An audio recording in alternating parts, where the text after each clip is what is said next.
One, go. What? Yes. Welcome. You better not be giving me any more problems. Yeah, I remember they released that other one where it was like, I know they released a Slender type game where it's like you're running away from the rock golem, but then like as you go further, other SCPs break out and you have to find other ways to get around them. And then they have like that shooter one where you're fighting cultists and SCP people and surveillance guards, and you do play as SCPs. Yeah, that one I know, that one's really popular. So anyway, guys, welcome to a brand new episode of Busted Musket Productions Animazing, the only anime show where it is totally a week after our last episode and not an entire month, because just life came at us hard and we had to keep canceling on each other. But yeah, it's totally not November 1st. It's totally November 1st.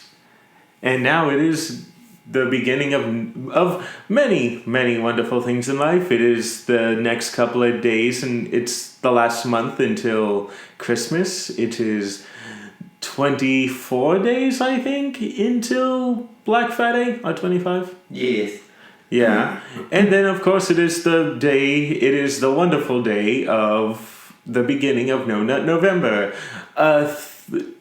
A month created that I'm pretty sure no one does, and I don't know why people invented that.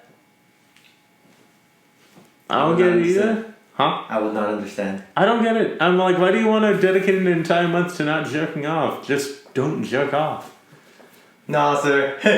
that's too difficult. Exactly, so don't make an entire month to it. Just jerk off whenever ready.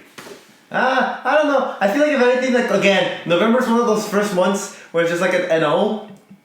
So, time to start making theories. So, yeah, well, that's like no shave November, right? No shave November, no nut November. Yeah, because November's the month of the no. Yeah. Okay. Anyway, sorry about that tapping, folks. This microphone apparently has the sensitivity of a small child. And that is to say probably none at all. So anyway, yeah, speaking of No Nut November, let's... No, you're going to get mad at me if I say that. Just say it. It's already in the air. Why would you even vocalize it? Because it's hilarious. But one moment. Sorry guys, you know us. We are super prepared for everything here. Anyway, speaking of No Nut November, let's talk about a character who probably had to spend a good portion of his life jerking off. Oh, Takeya Oda. Oh no. I am joking. He is a sweet, precious baby who must be protected. Oh, it said the title. It opens up saying Ore Monogatari. Ore Monogatari. Stop making me feel bad. Or like it said in the freaking trailer when we said it, like, Momentano Monogatari. Ore Monogatari. Yeah. Well, that was it announcing its title. Well, by the way, today is pretty much today's pretty much a fun day. Let's see, it's Halloween 2019. This is the very last day we can refer to Blade Runner as a film that's set in the future. November 2019. Wah. Shit. Well, that's the thing with the 80s, where the 80s automatically assume that in 2000s we would like jump 2,000 years into the future, and it's really awkward now when you have that scene in Back to the Future where they depict the future, and it's like we were nowhere close to any of that. Heck, we only have like 5 Jaws movies. We don't have 15 movies.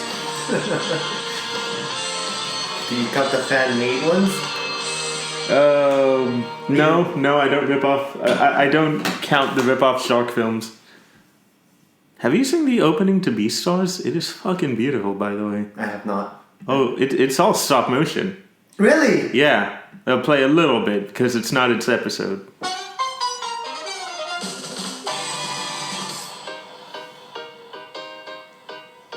Oh! Yeah.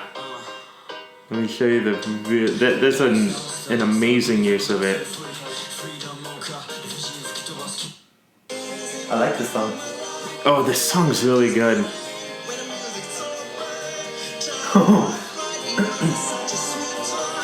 That's why a lot of people that have shown me this are like, it should have all been stop motion, and I'm like, that probably would have been nice. But this is really good.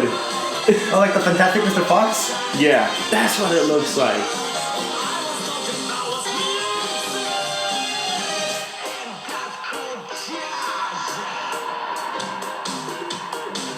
Yeah, it's a good opening. and this is like, you know, the reason why I was willing to stop the episode just to do this is because I'm a giant fucking fan of stop motion. And like, my friend Yana, I actually made her watch like 3 of the best Leica movies. Mm-hmm. You know, Coraline, Paranorman, Cuba, and the Two Strings. And like, I was just like, look, if you're not a fan of stop motion, I get it, but you need to watch these and understand that people are out there elevating this. Some in very robust ways, like Leica 1 will merge it with 2D and make you make stop motion 3D models that are like, holy fuck, how are they doing this? And then even in Cubo, they built an 18-foot skeleton. Yeah, the one that appears later on in the film. Yeah, like that skeleton that attacks them. That's not like a superimposed, maybe 5-foot skeleton. No, a superimposed like 2 feet skeleton. No, that's an actual 18-foot skeleton that they built and put the actual models on. But yeah, stop motion's great. I'm really glad that Beast Stars is like, yeah, we could do a 2D opening for our 2D show, but fuck it. That we are the people who elevated 3D anime with the Land of the Lesser, so let's just do a stop motion opening. We're gonna do that one day. Holy fucking shit, I'm in such a downer part of the manga right now. Dude, that's another thing I haven't done at all. It's like, I have not read any manga at all. No. I wish I could read manga if I had time. If I had time. Even now it's getting like that with anime. Because Oresuki's coming out. Well, Oresuki's getting so good. I mean, the plot really developed really fast. So I was like, ooh, we're already in the thick of it. I see. Yeah, I really want to get into that one. And I think that's going to be the only one I watch. And then, I'm going to go out of my way to watch until Dorohedoro comes out. Oh, it's getting 3D animated. I know. No, I saw I saw the trailer. And then I went on Facebook 2 days ago and realized that Ben tagged me in it. And I'm like, oh, shit, okay. I know, I saw that too. And I was like, hey, Daddy got tagged in this. I was like, ooh. I know, and you posted, what about me? But yeah, I'm really excited about that. I love how people are complaining about Mikado and what's the name, Noi, looking a little too thick. And I'm like, that's how they were drawn. It's when they wear those freaking uniforms where they look like that. But like Noi, every time... Noi looks fucking buff in the manga until she takes off her clothes, and then you're like, god damn, she's a goddess. Same thing with Mikado, and Mikado's very curvy, but when she wears a typical uniform, you can't even tell. But yeah, my main issue is it looks way too clean. For a manga that's supposed to be like in the slums, it looks very clean and shiny. Oh, dude, that reminds me. That always reminds you, like when somebody always talks about the artist for Attack on Titan. Yeah. Like how he started off first with his manga style, how it improved over time. Yeah. I'll be like, it's like his style is messy, but it's talentedly messy. Yeah. Yeah, but also character models and character posing would just seem kind of bland too. Like that wasn't the only problem with his art, but. As it went on, he worked on it more and, probably has a staff working on it too. Mm-hmm. Like, that's one thing I Am a Hero taught me is, yes, there are multiple people working on a manga. Unless it's, what's his name, from JoJo, where he flat out made a character to kind of be like, I don't do that shit. Araki, there you go, that guy. Yeah, he flat out made a character in JoJo Part 4 that is basically like, man, I don't need anyone to help me with this shit. If I want it done, I'll do it myself. Anyway, sorry about that. Let us dive into what would have been the scariest anime we would have saw last month if we did do this. But luckily, I don't have to play off that card. You would have been really mad if we did do this during October, because I had this whole bit where I was just gonna try to find a way to link this to horror. Oh wow! A lot of NTR jokes. I know you were gonna say that. Yep. And I had this pit in the feeling on my bottom of my stomach, even though, because kind of like you were saying, Ore Monogatari is anything but that as well. Yeah. Because like he was messaging me back and forth, and I have the text to prove it. It's diabetes inducing. Oh yeah, it's super. I actually forgot how fucking pure this anime is. There's like when it really gets down to it, one of the biggest criticisms with this anime is there's no tangible conflict. Like you'll have a character that comes in who is also in love with the main character, but they never do anything. Oh, dude, yeah. And then, well, I mean, she never does anything that's like sabotaging them or like being mean to her. Like, no, she's actually really put off due to how sweet his girlfriend is to her. And then she's a grown woman, that's fine. yeah, and then when they do have a character who's very antagonistic towards Takeo, you're like, this girl's way too in love with him to even think about that. So like, again, I'm glad that there is a form of conflict in there, but this anime really is just you watching an absolutely diabetic inducing freaking show. And it's all the better for it, because that's the only criticism I know other people will have with it. It doesn't bother me. I just know it's there, but it doesn't bother me. Hold on, I shall be back, but take off on the confusion. I need to okay, I was gonna say something, but my brain's kind of not keeping up with me right now. Yeah. But I shall be back. I gotta go feed my dogs actually. Uh-oh. I shall return in a bit. For the meanwhile, take it off, Danny. Yay! While you hear me stomping, I'll just go with socks. I really hope I don't hear like multiple feet up there. That'll be scary. Dude. The tri-legged centipede. Yes. See you in a bit. Alright. Anyway, guys. Ore Monogatari was a 2015 anime created by Studio Madhouse. It actually feels weird knowing this was Madhouse, since it's rare when they do something like this. Like a lot of the times they try to adapt. Ooh, I'm sorry. Hiccups. They try to adapt shows that might. I forgot my keys. Wah wah. This is why. You see, this would not have been the first time if I would have locked myself out of my own house. Yeah. So I would have opened the door for you, though. Nor would have been the first time. Oh, okay, yeah, that's true. But if that was the case, I almost forgot because I was getting ready to break in. Not the first time I broke into this place. See, you even forgot there was a show happening in here. Dude, my brain's all over the place. Yeah. Alright, see you in a bit. So, it's weird seeing them do a romantic comedy, since, as Madhouse goes on, they tend to kind of do things that will kind of challenge the artists, since we know Madhouse was considered to be one of the big powerhouses of the anime industry. Everything you did, you could tell would be beautifully done, beautifully detailed. It'll be very rare when you do see some shoddy animation here and there, which this show does have. There's a few off-model characters every now and then that are not in the manga, because I know the manga does a lot of off-model characters for the sake of comedy. But it's again, this came out literally like it came out 2 seasons after Parasite, so this is like the second Madhouse anime I've seen by them, and now they did Overlord and whatnot. So it is interesting seeing them do a romance anime, and a very good romance anime. Let me go ahead, because this is not an anime original, so I do think it is fair to give the show a little bit of a kick. Give the manga a little bit of a kick. So the series was adapted from a 2011 manga created by Kazune Kawahara. I'm really sorry for butchering that, because I am an American who even can't get English down every now and then.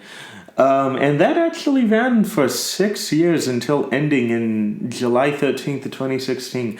I actually didn't realize the manga ended. I thought it was still going on because this was one of those cases where the anime came out while the manga was still going and they just stopped at a point.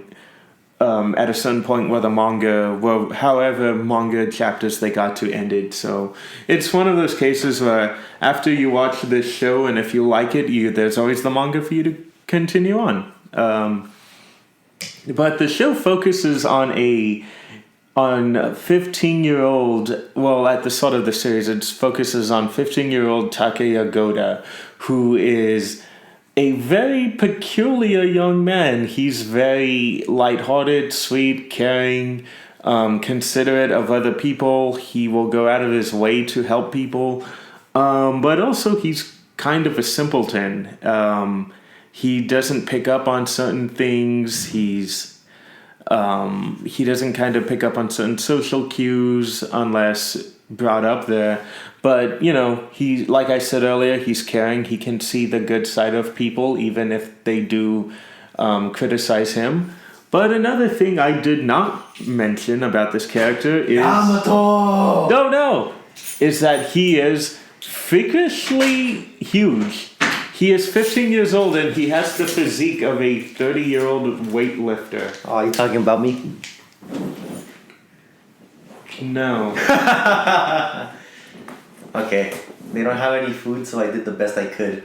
What? There's no chicken or nothing prepared for them, so I just did the best I could with what I could find. Oh. So you guys feed them human food? Hmm? You guys feed them human food? Unseasoned. Unseasoned human food. Oh, so you don't buy like dog food? They don't like it. Weird. That's weird. Now, unless you guys got them used to human food. Yes. Yeah, that's what happened to my first dog. So, but he would eat if he had to. Like, he'd go days and then realize, okay, I'm not going to get human food, so I'm just going to eat as much as I can. Yeah, so that's a big thing in this show is that he is freakishly huge. And he's going to high school. It starts off with him in middle school, so it's funny you seeing all these, like, middle school age-appropriate kids walking around and then this giant hulking man who throughout his entire life has always, sadly, has always kind of liked a girl, but the girl would always go and confess to his best friend. Suna. Yeah, Sunakawa, who is just a freaking great human being. Yes. In the anime, he's being dubbed by the same voice actor of Shinichi, so that's one thing. Oh, Shinichi God. from Parasite. Oh, now I'm curious. Let's see what his voice actor do. But continue. So yeah, that's kind of a running cycle that sadly he's used to, but he's so in love. He cares so much for his friend that he doesn't care. The only thing he finds weird is that every single girl who has confessed to him, he has brutally, and not, he didn't just shoot them down, he brutally shot them down. What? He replaces this one character from my Astra Lost in Space. Let's see. Anybody else I relate to? Shido. Hey, he's the main character of Day Live. He's Yuno from Black Clover, which I did not watch. Oh God, no. What? I already lost respect for him. He's in my Arrow Manga Sensei. So, yeah, like he doesn't just shoot them down, he brutally shoots them down. Like Agoda had a plan in the beginning of the series to confess his love to someone he was on the student council with, and he goes to see her confess to Suna, and she's just like, Suna, I'm in love with you, and he's all like, oh, really? No, it's like, Suna, I really like you, and it's like, oh, well, thank you, but I wish I could say the same thing about you. And even later on in the series, they keep going on with, like, him showing him, like, oh, no, I don't like you. No, I don't like you.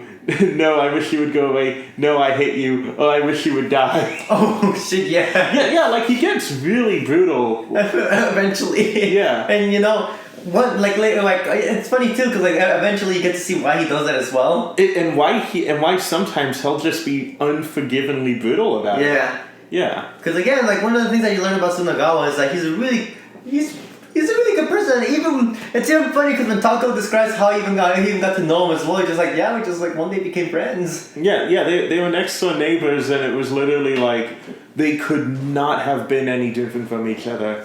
Like like you could tell Sunakawa is more laid back and just wants to just relax and read a good book, and then you have Takeya who's like, no, let's fucking go on adventures and stuff, and like it just kind of started off as I like laughing at this kid because he's so dumb, to like, no, this kid is a legitimately good person, and I feel bad that I'm the only one that sees that.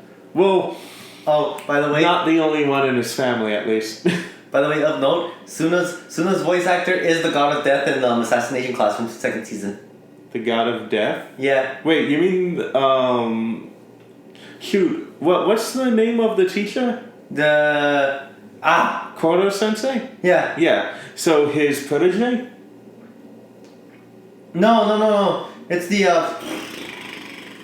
I don't remember the God of Death. It's like this one guy who wears like a fake face, like when you reveal him, it's just like nothing but like flesh on underneath it. Yeah, that was Koro Sensei's protege. Then yes. Yeah, that's the whole reason he went after him, because he kind of wanted to one up and take the kids away from him in very horrible ways. But yeah, that's actually really cool. He has a great voice, and I don't know who does him in the dub, but the dub for the show is actually pretty good too. I really like the voice actor they got for Gouda.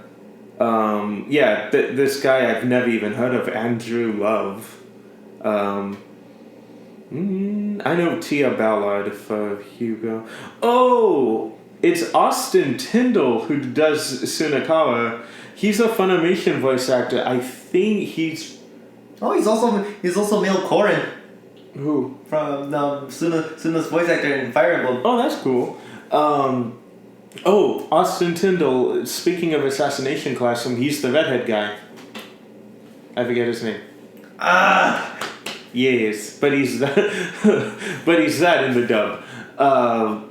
Karma, there we go, yeah. So he's Karma, and then I think, I could be wrong, it might be Josh Grail.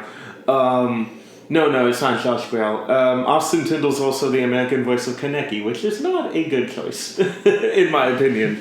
But there's a lot of that going on in the Texan voice acting branch. I mean, they gotta get...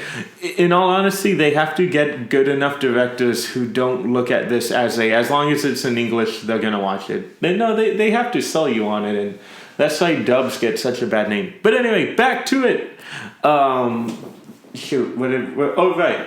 So we're talking about their childhood as well, and this is like pretty much the fun thing about Ore Monogatari is that the one common thing that kind of ties them all together is pretty much like a very well-known story in Japan about the red and blue ogres. Yeah, which is basically another story. I swear I think America took it and like turned it into another story.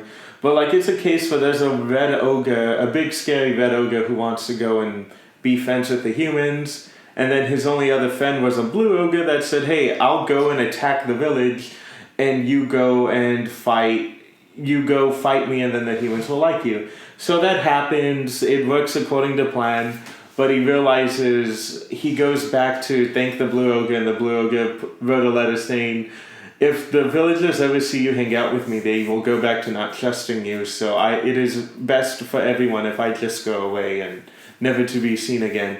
And that is a thing we find out, because the whole story's thing is a friend sacrificing his own happiness for the sake of the happiness of another. Mm-hmm. And you find out the reason why freaking Sunakawa is such a savage is because every single girl who has confessed his love to him has brutally shit-talked Goda in the past. Yep. And it would go from like them making fun of how he looks like a gorilla, how big he is, how loud he is, how scary and intimidating he is. Even at one point they're even saying like, oh, I heard he likes you, and it's like, oh, that's disgusting. And like he would all hear that. Yeah. And so when they would confess to him, he's like, the reason I never accepted any of those girls' confessions is because they weren't good people. Anyone who would like badmouth you is not a good person. Mm-hmm. And that's the fun thing too, because when you get to see, as you see it progressively in the series, like Goda's not like an outcast or like an introverted person. He's an extroverted person with a bunch of friends. Yeah, but like specifically guy friends, and that's a really big on-running joke is the fact that the girls swoon all over Suna, and then the guys are like, "Holy shit, that guy is a man's man! Oh man, I'd love to like spar with him. Yeah, do you think he'd want to join our baseball team and stuff like that?" And yeah, that is the one thing I really do like is he wasn't an outcast. It's just that no girl was interested in him. Mm-hmm. And it was all due to cattiness because they want the dreamboat. But it's mainly due to the fact that Goda's a very intense person too. He's super intense. Yep. Like he'll just get in your face and like yell. Like I think the best example is the lady who was having a hard time getting a baby up the steps, and he just comes, picks up the baby without a word, and carries it up the steps. And that's the funny thing too, because like Suna always tells like, "No, my friend's just trying to help you," and even then they don't thank Goda. They thank Suna. He's always tells like, "No, but I literally didn't do anything. Like Takeo did all the work and everything." Yeah. You got the baby, and then the kid who fell in the river. Yeah. I forgot like what was another case where they're like, "Oh, thank you, and thank you too, but thank you." But she was like, I think it was also the mom in the story. Yeah. She was just swapping personalities back and forth.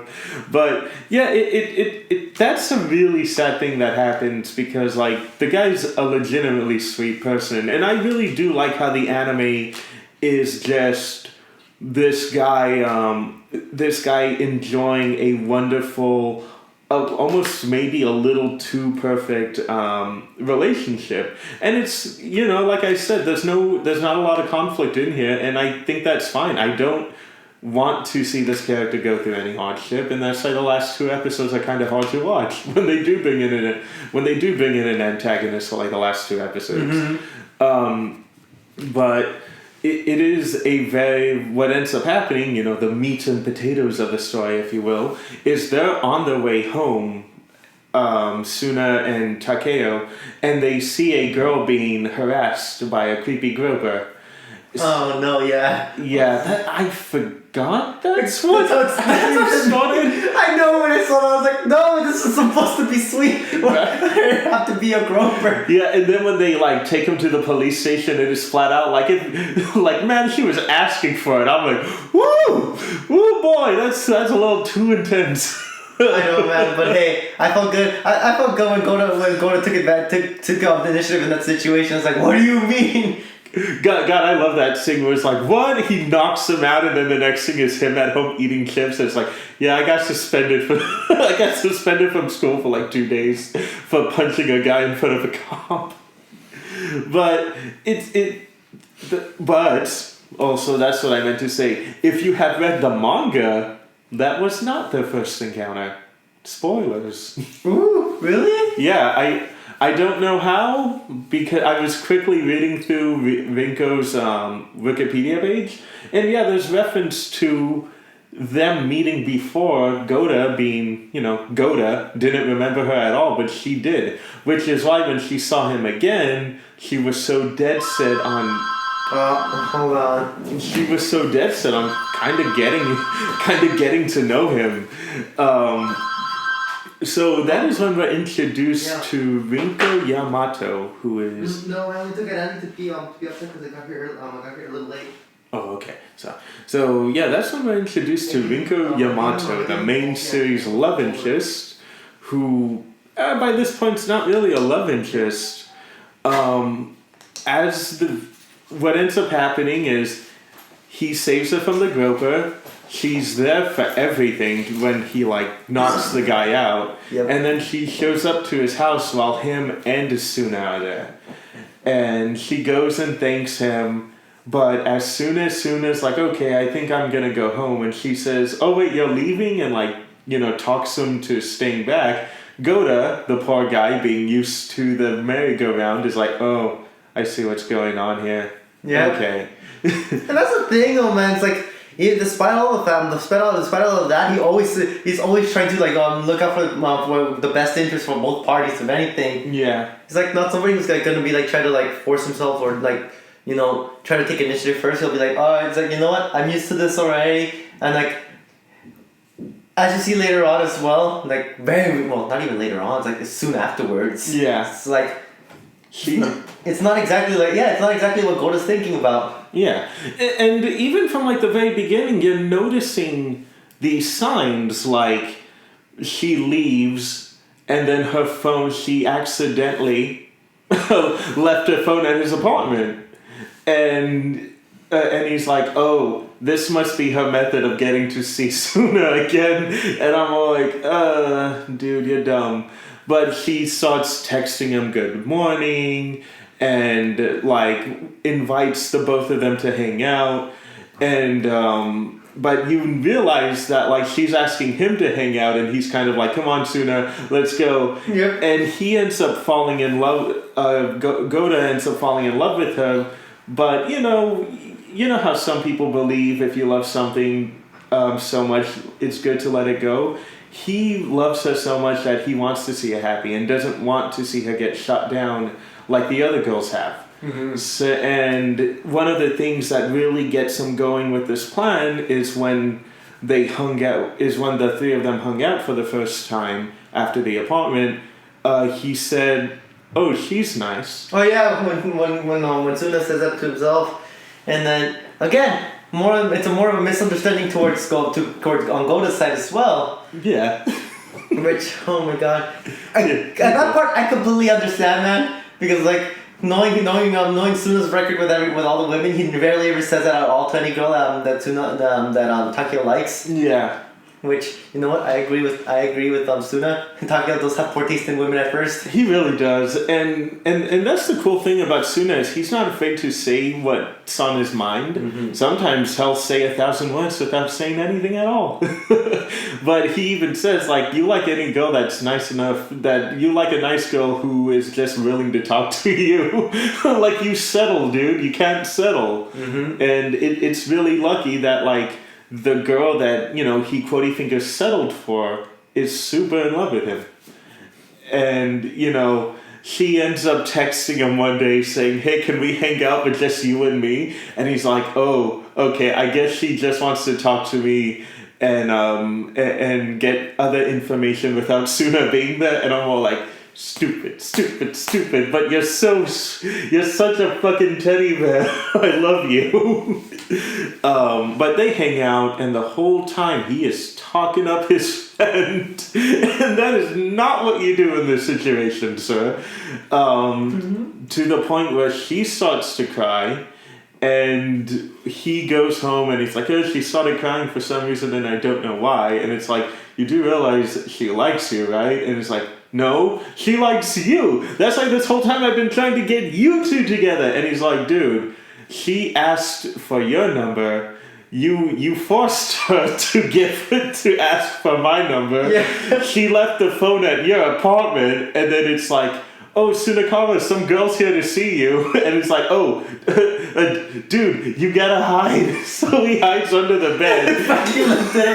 It's funny because Suna's just staring at him and I was like, dude, you're so freaking huge. Yeah, it had to have lifted up like a good 2 feet off the ground with him hiding under there. And almost immediately Rinko comes in and is saying like, has Goda said anything about me? Because like the whole time he wouldn't stop talking about you, and I have a feeling that he's not interested, and he's just trying to push me away slowly. Yeah. And she goes off, flat out admits that like everything she's done was to get to see him again, and picking up excuses to see him again, and flat out says, I'm in love with him, and he forces her to say it like what? 3 or 4 times. He's like, can you repeat that for me? He's like, I'm in love with you. It's like, one more time just in case. Yeah. And then it's like, how about just one more time so he gets it? Like flat out saying like, oh, he's here. And then it's like, I love Takeo Goda. And it's like, hey, you hear that? You can get on that now. and you just see the bed lift up, and yeah, that's kind of the beginning of where the story starts to take off. It is from then on. It is them kind of going through the typical stages of what like a high school relationship is. Yeah, for me, that's what I enjoyed about the show a lot because it was that was kind of a change from like most shows and everything. Because most of them it's it's like this like one guy who's like being followed from like different many women, or like nobody ever settles down. It's usually just a freaking shipping war on the posts. Oh, I'm so glad that it was so easy to kind of make this a harem, and even though they do. What is it, like two other girls? And then I forgot the other one's name. Yeah, I forget. I love her. Terrible in the dub though. The girl was so disinterested. Who voices Ayn in the dub?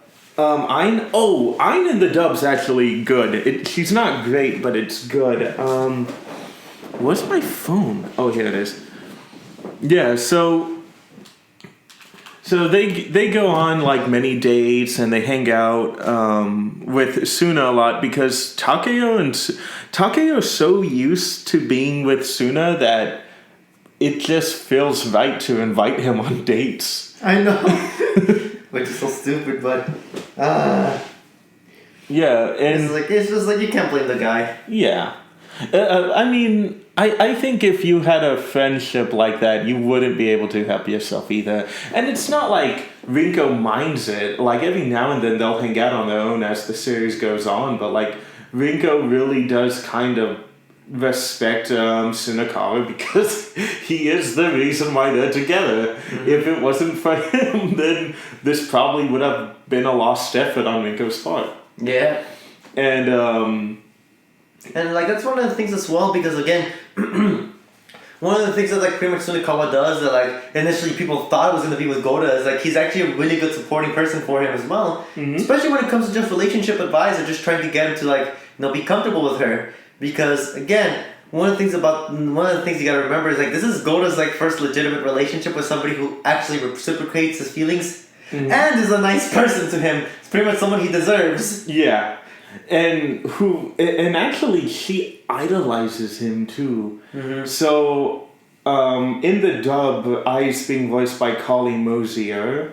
I don't recognize this character. She was Sanae Mizuno in Another. I don't know that character. She was.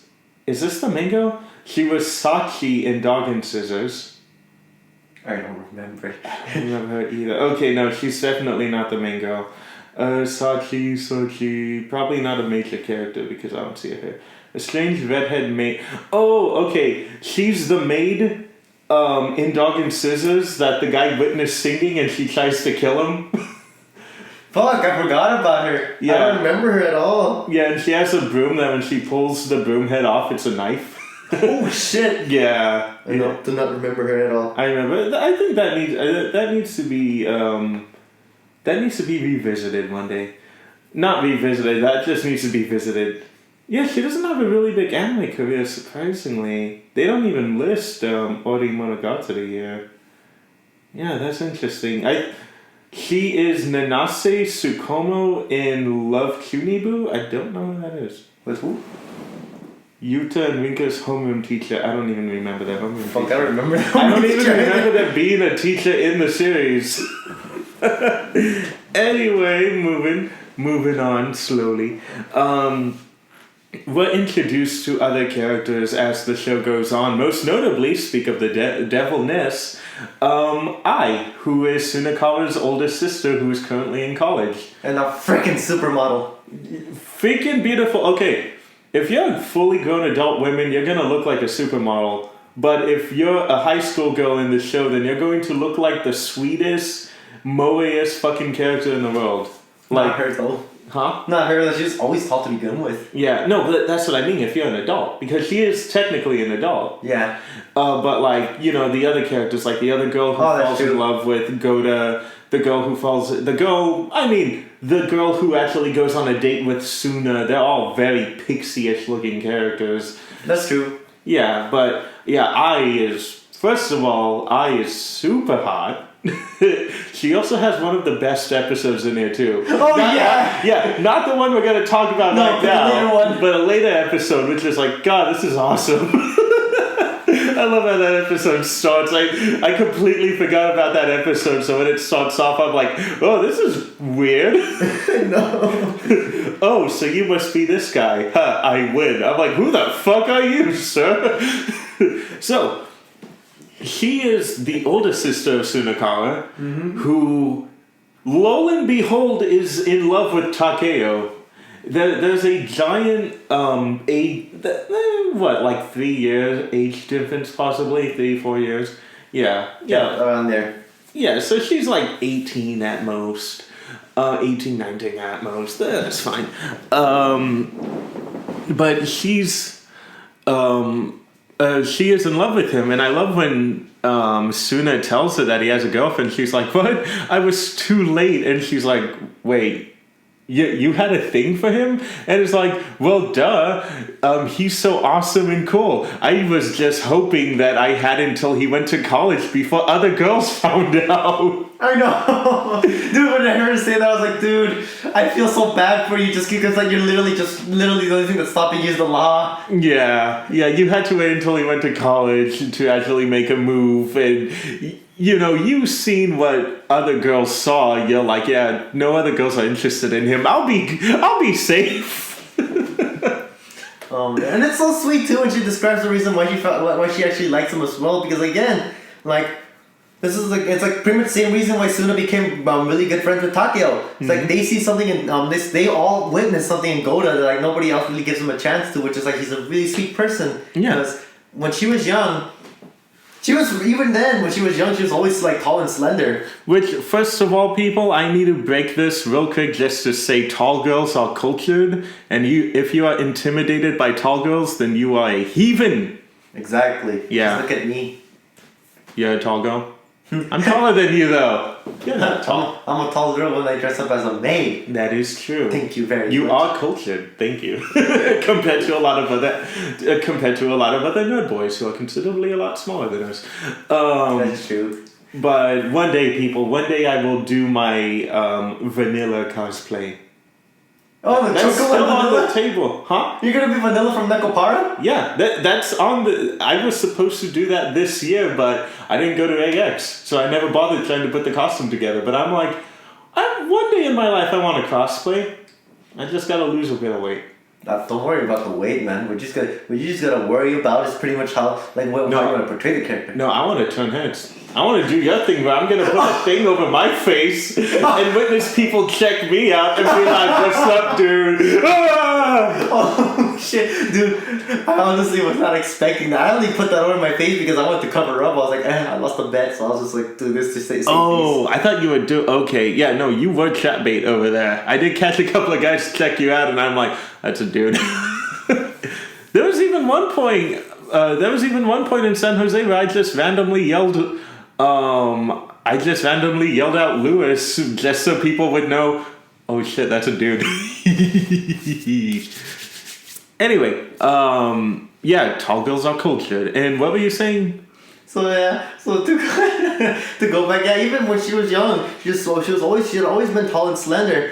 And that was always one of the things that most of them, especially the guys from her class, they would make fun of her for, is because in their town there's always a statue of this long slender statue, and so they would always call her that. So Yeah. for her, she's kind of grown to hate it. And it wasn't until like one day she was walking home. She was just walking home with Takeo, where like Takeo all of a sudden is like, hey, it's like to be honest, like you kind of remind me of something. She's like, oh yeah, the tall statue like everybody else is. It's like, no, it's like you remind me of that flower over there. And it's like, wait, you actually think I'm that pretty? And like, I feel like there's some miscommunication there for her. But hey, Yeah. Takeo goes with it, like, yeah, it's like you're just as pretty as that flower too. Yeah. That was a tiger lily, right? I think so. Let me double I check. forget what that is, but Venus flytrap. oh no, you're a man eater. You're fierce. But yeah, Yeah, it's a tiger lily. I think. Oh no! Wait, that? No, because it had that thing where it looked like those teacup ones. Then sorry, but they're slightly acidic. Interesting. No, sorry, botany is not my stronghold. God damn it. Well, we'll find it eventually, but it's yeah, like you said, it's one of those cases where she witnessed how sweet of a person that he is, and like a ghost or something. I don't know. I know there's a flower that's like ghost or something. That might be it. I don't know. But she sees something that other people didn't see, and as it kind of went on, she was, had a crush on him, and did develop very strong feelings, and just had to wait until he graduated high school to kind of act on them. And I do like how she is openly not threatened by Rinko, but just suspicious. She wanted to find something wrong with her to kind of prove that she's like the other girls that he's interacted with before. But when he meets her, she is the sweetest gumdrop to her. She would bake her sweets, talk to him, but like especially when it came to the salty cookies. Yeah. Oh yeah, but he's just eating it, and she realized like, oh no, I put salt instead of sugar, and it's like, oh no, these taste fine. It's like they kind of has a savory taste to it. If I had to give it an opinion, I'm actually legitimately curious how those would taste. They taste horrible. Really? They will taste pretty horrible because if you mix in salt and sugars for something that's supposed to be like a cookie, instead of getting a cookie, you just get flour with salt on it. Then how was she able to bake it then? The sugar's still bake? Yeah, it would still bake. It would just be a different flavor. The sugar's just there to add flavoring. It's not necessary for like a chemical reaction or anything. Interesting. God, I foresee salty cookies in my near future, guys. Help me. Well, look forward to the Valentine's Day episode. Oh shit! Oh god! Oh no! Fuck it! We'll really do that. I will bake salty cookies, and we will try that. I've enticed this palate. I'm worried about it. What have I done? I should have never chosen this. But nah, it's always been always been a factor. If we did Nisakoi, then it would have been salty chocolate. Remember, Onodera was a terrible cook. Hey, I've had salty chocolate before. It's not that bad if you don't add too much salt to it. No, that's what I mean. Like, remember, with Onodera, it was I didn't put sugar at all. So yeah, it was like cocoa, overly salty chocolate. Ooh. Although she would... that was the problem with Onodera, right? She made delicious looking food. They just didn't taste good. Which is why the sister would make the food and she would, like, decorate it. Yep. So... And I think this is pretty much a good place to kind of put my little thoughts in this as well, because one of the things that I really wanted to talk about was especially with Suna and everything as well, is like time for psychology talk, which I have not done in over freaking how long. I don't remember actually. Maybe Ajin? Maybe Ajin. Yeah, Ajin I think was like the last time I actually got to, like, you go into like my craft and everything as well. Yeah. But like one of the things you gotta remember as well is like for people like Suna and everything like that as well, like they're pretty much like in psychology, whenever like they assume like the pretty person can never do anything wrong, it's pretty much called the halo effect. So what the halo effect is kind of like everything's self-explanatory in psychology once you actually read into it. But what the halo effect is pretty much like people pretty much assume that if you're like you're someone who's like good looking, or someone who dresses nice, or just anybody, like you pretty much you don't look like you don't have any imperfections or anything. They assume you're just naturally a good person in society. Like they'll probably like, oh, that person is an actor, or they probably do a lot of favors for people, or they're probably charitable. Which we get to see a lot, especially when like the people, like the mothers or something, end up thanking Suna instead of Takeo. Yeah. Because unfortunately for Takeo, even though he does all these efforts all as well, and like even though he goes out of his way to like help people, they're still afraid of him just because he's the opposite of that. Yeah. And it's kind of like one of those things I want to mention. I wanted to mention as well because despite all of that as well, despite having to go through that, Suna's not somebody who's like comfortable like taking all that credit, or he doesn't let it go to his head. Which again, why Suna is one of the best guys in this series as well. Yep. And I love him as well. I just love him, and I just love. You see, this is how much Takeo's from good person. He has such level. Even he has such level of friends too. But yeah, that's just like my little bit that I wanted to introduce to you guys as well, just to kind of understand, like, yeah, this does happen in real life.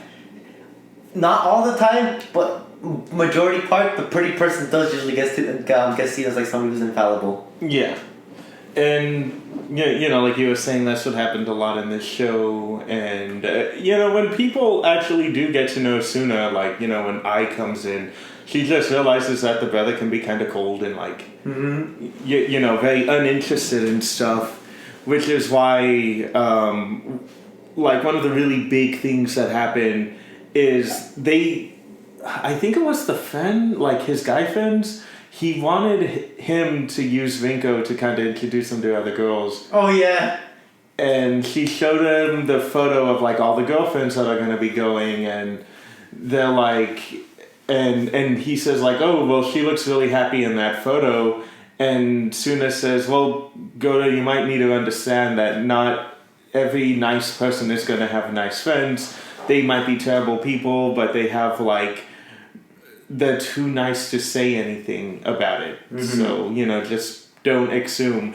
And yeah, when they meet up, what you expect is going to happen happens. All the girls are smitten by Suna, and they are openly turned off by Takeo, making fun of him. And of course, Suna being Suna, he automatically picked up on that, which is like nothing ever happens with him and those girls. And the other side characters are kind of there to be side characters until another episode way later on in the series. Yep. But Rinko witnesses the girls, like, making fun of her and him, flat out calling her crazy for, like... Or an airhead. Calling her crazy, an airhead, or, dumb. Wait, that's just airhead again, too. That's dumb. Where they're like, yeah, there's something wrong with her. And she, Rinko goes off, gets mad at them. Takeo chases after her, and then a fire breaks out in the building. There's so many crazy circumstances that happen in the show from time to time. Yeah. It's like, okay, I forgot about the groper, and I forgot about the freaking life-threatening fire in the building that had terrible fire code. Yeah. Like, they built a janitor's rack over the fire exit, and then when they moved it, the fire exit was locked. And, ooh, someone is blowing up my phone. Oh, he's showing me the same photos I got the other day. Oh. I guess this photo went viral. Someone made a Doug Dimmadome costume. Oh my god! Yeah. Doug Dimmadome, leader of the Dim Sum. With a big ass hat too. Yeah. Fun fact, people, Doug Dimmadome's a character from Fairly Odd Parents. There are actually two versions of this character throughout the series. The one with the cowboy hat and then the one with the really big hat. Yeah, and what a lot of people tend to forget is when he's wearing the cowboy hat, he's a good force.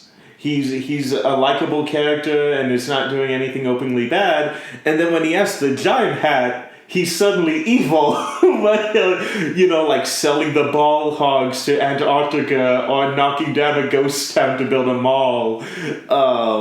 Like that's a thing a lot of people tend to forget, that I'm like, really? Like, it's...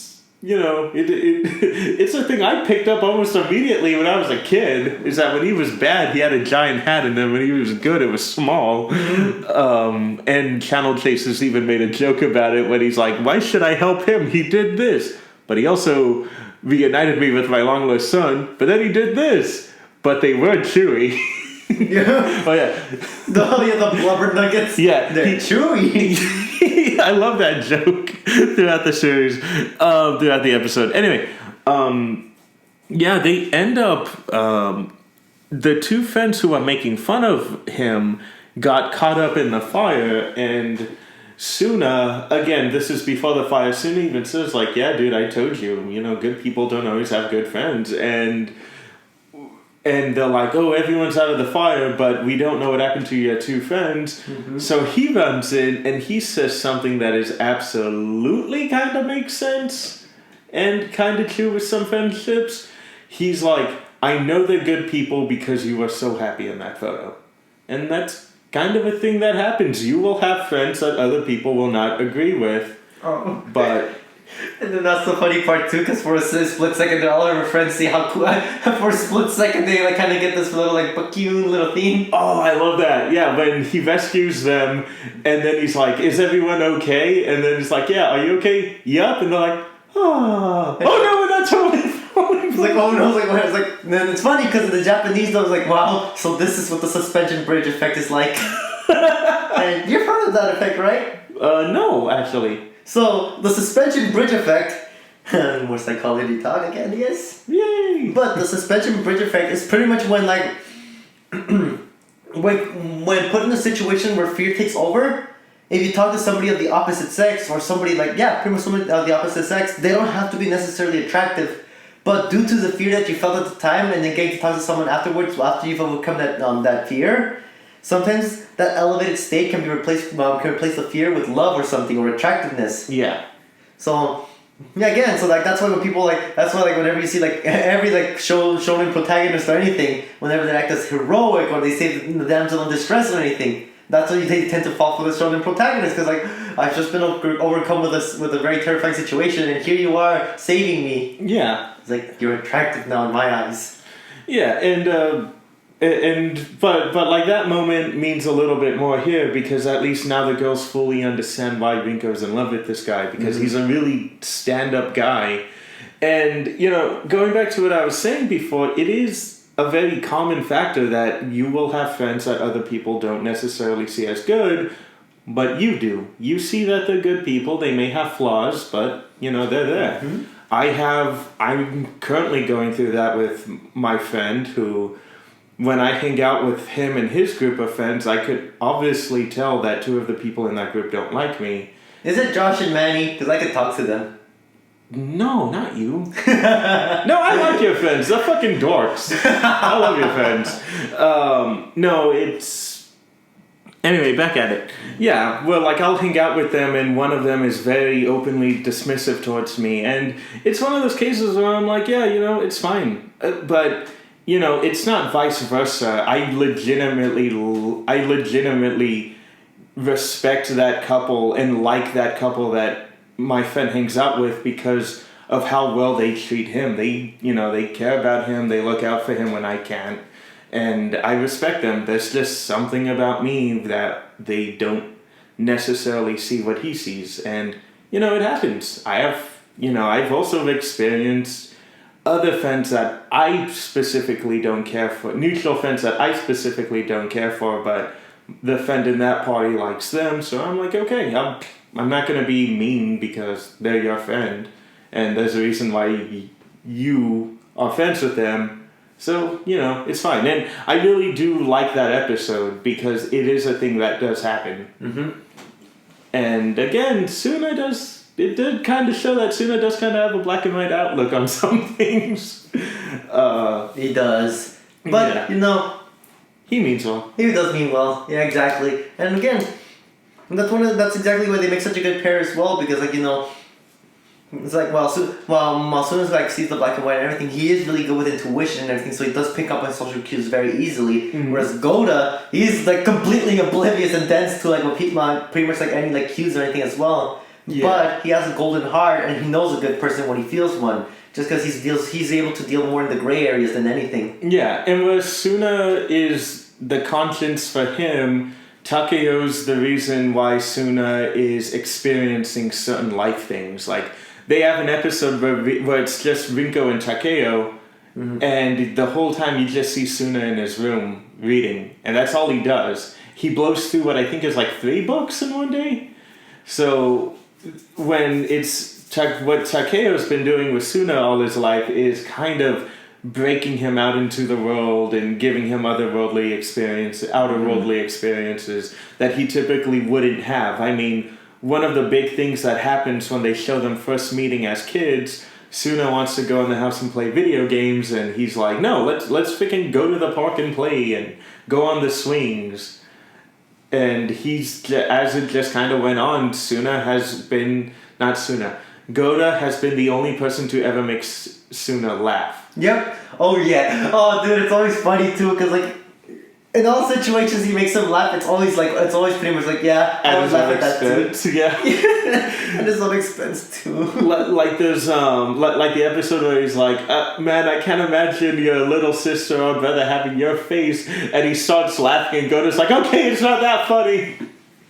But there's a funny scene. I don't know how they played it off in the sub because it's been so long since I heard the Japanese. But in the dub, in the very opening episode where Goda makes Suna smile, there's a voiceover by Goda and there's a photo for you ladies of seeing him smile. Yeah, that's what I did in the stuff as well. Like there you go. Like for those of you girls, when it's like they're pretty much like for those of you girls, how we wonder while I'm wondering how he looks like when he laughs. This is it. Yeah, it's a very very sweet moment, and as the show goes on, you start experiencing more things and shenanigans, like them getting lost and having to spend a night in the forest. Yep. And again, as that's another one of those, wow, this kind of escalated a bit. It's also very funny because Suna is completely unaware of this happening. The parents kind of make up their own story, like, oh, I think he's at Suna's house. It's like, okay, well, at least he's fine. And then the girl thinks that she's spending the night, Rinko is spending the night at Goda's and they're having sex. Which is very funny because when she eventually goes and talks to them, she kind of gives them the wrong idea that she was talking about a sexual experience and not them being, stuck at night. Oh yeah, and that's the funny thing too as well, because one of the things that one of the things that that eventually I guess you can call it their first hurdle or anything. Yeah. When they actually become an official parent and everything there as well. But one of the things that really got to Riko at first is like the fact that Goda always tells her like, yeah, I like her because she's like a pure person, like she's somebody that you can never feel like she's up to no good or anything. Mm-hmm. And Rinko's like starts feeling bad when she goes to Suna. She's like, I don't want to go. I know like Goda thinks of me as a pure person, but I also want to do those other things that couples do. Like I want to be able to hold his hands. I want to be able to snuggle whenever I can, cuddle with him, and like eventually I want to be able to kiss him. Yeah, and she's the one that has those. Like you stated, she's the one who has those thoughts, and it's when she's with because I wants to get more information out of her, it's like, yeah, that's my secret. I have all these lewd thoughts, and Takeo says he won't touch me because Takeo is he's a gentleman, so he's not going to have those thoughts. So that entire time where they're outside and he's like holding her or grabbing her, you just see her internal ghost going like, ee! Oh yeah. Oh my god! And dude, I think that was like one of the best interactions between I keep calling her Yamato. I got so used to Takeo calling her by her last name. Oh yeah, Miss Yamato. Yep. But I remember when they were having a heart to heart with each other. Like, what is it that you find attractive? He's like, I like his big luscious lips and like that haircut that you only find with Hollywood men and everything. Yeah. And then. Oh and yeah, big manly hands too. Yeah, and they start like bonding over it because since the sister's also in love with him, he's like, I know, isn't it? It's so hot. And he's like, yeah, I know. I'm like, aw. But yeah, and then let's see, what else do you want to bring up? Because we do, there's a few episodes we really do want to go on, but there's a few things before that. So I don't know if there's something before that you want to bring up. We got the forest and everything to slowly spend the night. Like, didn't Yamato give him a peck on the cheek that night? No, they don't kiss until like. No, not a full kiss. I'm talking about just like a peck on the cheek. Was it the forest or was it like the episode afterwards? No, they don't have any form of kissing interaction until like episode 19, after the Christmas party. Yeah. Because you're thinking of the part where she tells him to close his eyes to blow out the candles, and then she pecks him in the mouth, but he thought it was a bug. Oh, okay, yeah. There we go. It's like then a bug landed on my lips, but then it went away, which was good because I was about to open my mouth, and it's like, dude, I think she kissed you, and he's like, what? Kiss me! And like sprung out of his house. To just go back to her. Yeah. But that was also a nice interaction as well. Yeah, but also, let's see. We didn't talk about the sports festival yet, did we? No. Okay. Wait, is that the one with the other girl? Yes. Okay, then I guess we will have to go with this one. Let's talk about the guy who's in love with Ai then. Because that's before the sports festival. Yeah! Okay, I was just thinking, I know there's a few things before then, but I guess they're not really worthy of note. Well, not worthy of spoiling. Well, but this episode's fun to talk about. Mind you, I'm in the same... That's why I kind of pulled up my episode list. Yeah. Because I'm kind of also in the blur of like what I watched because I completed this weeks ago. Mm-hmm. So I'm just trying to remember like how each episode kind of went just to kind of jog my memory. Yeah. So The guy that like died, I forgot about that. yeah, well, remember that was the one you were referring to. That was like one of the best episodes. Oh yeah! God damn it, man. So what episode were you thinking I was thinking of? No, I was thinking like the later parts of it as well. Oh no, But yeah. I just forgot how it started.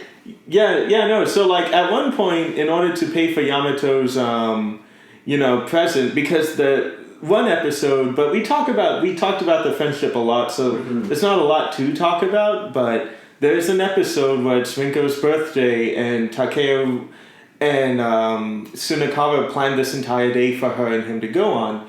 But there was something bothering him, and you find out that he had a surgery, and sadly the sister and the mom are out of the country, and Wait, it was his father, right? yeah, and he was alone, and his uncle was supposed to go and help him, but his uncle couldn't make it either.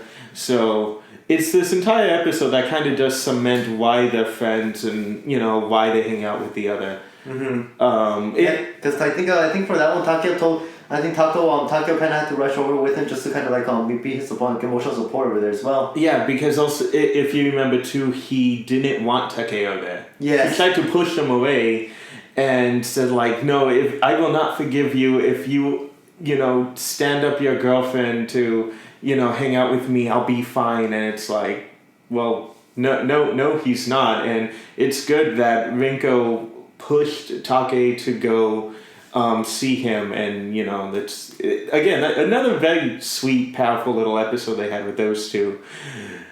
Oh no. Oh, I thought that was a sound of relief when you were like, I. Yeah, no, I'm like, oh no. What? So we've talked about many times how much of an amazing friend Tsunakawa is. There's a detail in here we forgot. Which that one? kind of cemented him as the best anime friend ever. Oh! Goda will put Suna through some shit. Yes, that's true. We forgot about the most meme part of this series. Oh my god, dude. Hold on, I'll pull out the clip. Oh my god, yeah. The Japanese one works. The dub is very good in that scene, but the Japanese just sells it way better. It is...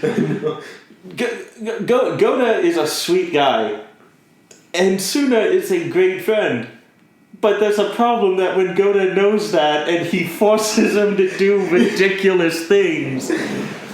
So when they finally start holding hands, him and Rinko, he's all like, oh man, I gotta like make sure me and him. That me and Rinko, I'll be ready for eventually when me and Rinko kiss, because if we are like getting to the point where we have to, kiss, I want to be sure that we're ready for that. So I have the original scene, and then when he talks about the flashback with I and Rinko. Oh, okay. So which one do you want first? Let's do the original scene. All right, I got that in. Maybe we should... Sleep well. Oh, good. Alright, it's good that we got the dub, actually. I keep forgetting this is an audio format, and I'm coming in.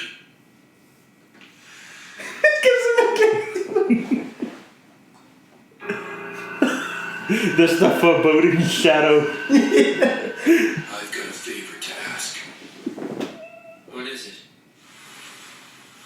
I need to kiss you. The blizzard. Today, Miss Yamato and I held each other's hands, and I was really terrible at it. I love it. When you fail us. Holding hands. It looks like the dad scene. That is not important. But I want to make certain that when we kiss, that I don't screw that up too. I want to practice on you. Why don't you use a pillow? I already did! Poor pillow. I'm not right about it! That's just something about. Find someone else, dude. What? That would be completely disrespectful! You're good at keeping secrets. You're the only person I know I can trust with this. Stop it, man. You're grossing me out. What's plastic wrap? Oh God! With this between us, there won't be a problem. There's gonna be a huge problem. I've already made up my mind about this. Now be a man and kiss me!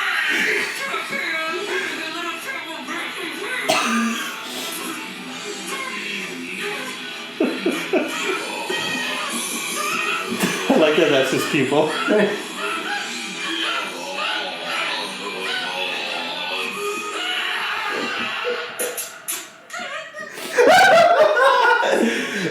It's such a good scene.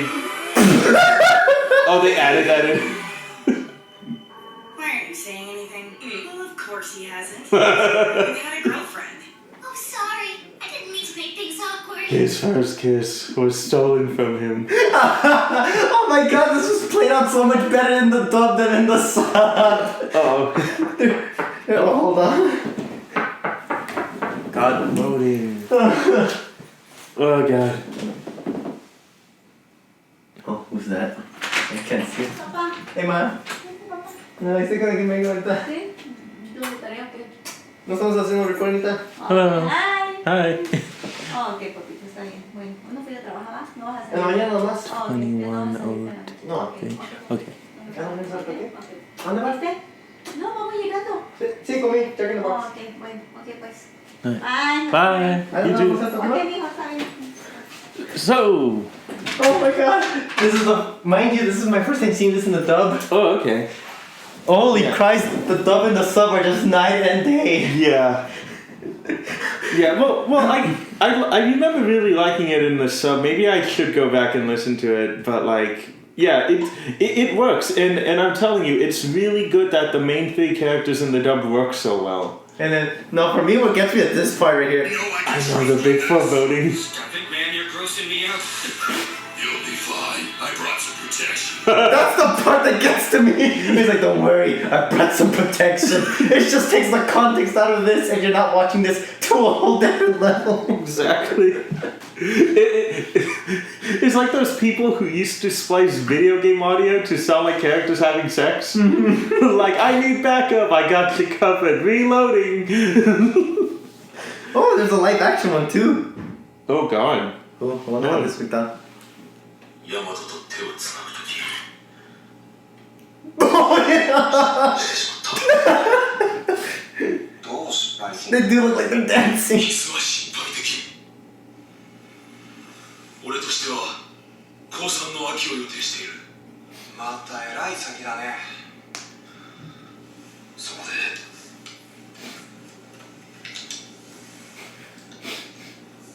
頼みがある練習させてくれあキスさせてくれ You gotta love awkward Japanese voice acting. 歯がぶつかった死ぬかトマトがかわいそうだろ他でやれできるか負けだぜもうやったやったのかよ距離感がつかめないんだ目の気持ち悪い大丈夫だなんと思ってきた I got rappers. 別に挟めば問題ない大問題だ俺も覚悟を決めた男なら覚悟を決めろ Yeah, they're basically.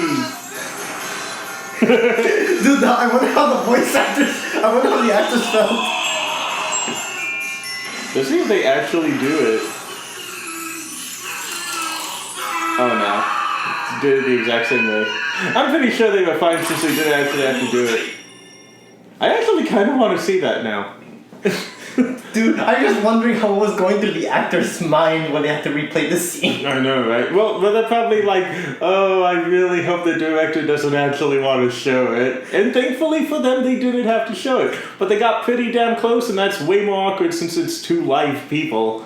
Good thing, hey, I mean, at least the guys don't have to worry about the director being a Fujo. That is true. That's right. If it was a Fujo, we probably would have saw it. No, we would have seen something horribly different. Oh no! That is why Fujo are the scum of the earth. Fujo's just scared me. They do. I keep making fun of Yana because she's a Fujo. And I'm like, oh, you're Fujo trash, so that's why. But yeah, so moving on past the meanie part, because I would not in hell ever skip over that scene because that's an amazing scene. I can't believe I forgot about that. I almost did. Man, we were halfway through this review. Before we were halfway through the review, and then good thing you called this out, man.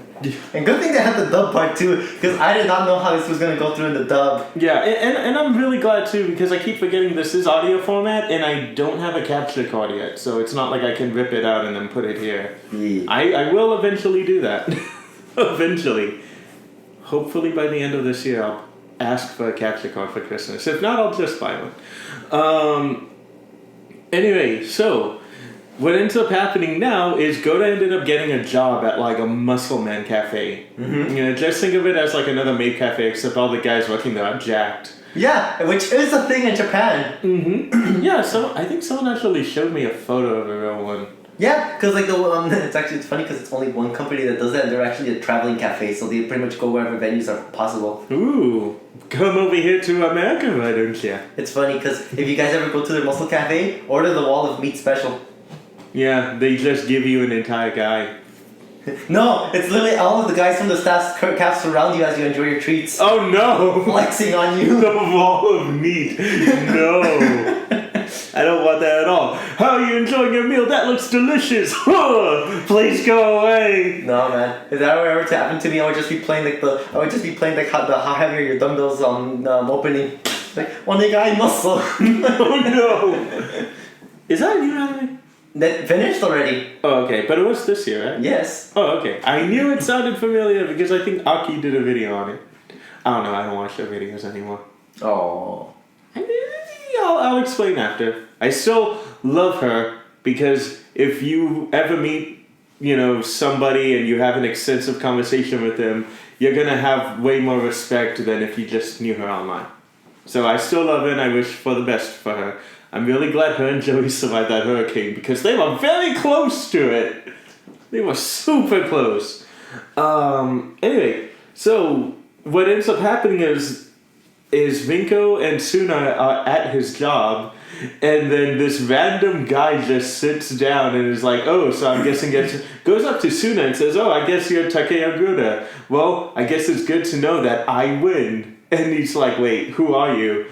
And then freaking, what's his name? Goda shows up and he's like, excuse me, is there a problem here? And it's like, who's this guy? And then they find out, like, oh, it's a guy who's in love with Ai who followed her over here after she was hypnotized and was tricked into giving the name of the guy she was in love with. So the guy who was super in love with her went over there to kind of just scope him out. And similar to everyone else, it's like, you're seriously in love with this guy? What the fuck? So, go. That was a funny experience as well because one of the things one of the things that you imagine about her is like, again, like we mentioned earlier, like she's somebody who's like supermodel standards when it comes to like looking at her. She's tall, she's slender, really beautiful person. Mm-hmm. And you would assume that the guy that she fell in love with would be somebody on her level. Yeah. Which not many people realize Suna, Takeo's friend, they're just related with each other. So naturally they're both good looking people. Mm-hmm. And I mean, if someone... Because, like, Goda, the thing with Goda is, like, Goda's not necessarily ugly, he's just very intense and looks way older than he is, so it kind of puts off girls at that age away. Exactly. Because, like, again, when it comes to, like, liking guys, there's usually two camps. You actually go for, like, the slender Bishonen, which is the effeminate looking guy that looks cool and everything, or you go straight up muscles. Yeah, and that's the thing too. When I first saw the series, I thought he was fat. I'm like, okay, he's like a tall, chubby dude. I know too. And there's an episode where he takes his shirt off, and I'm like, dude, you're the fucking Hulk. Oh my god, you're jacked. And it's funny too, because like there are even some episodes whenever he comes up as soon as like, yeah, but I was like, it's like I know, like you usually spend most of your time working out anyways. It's like.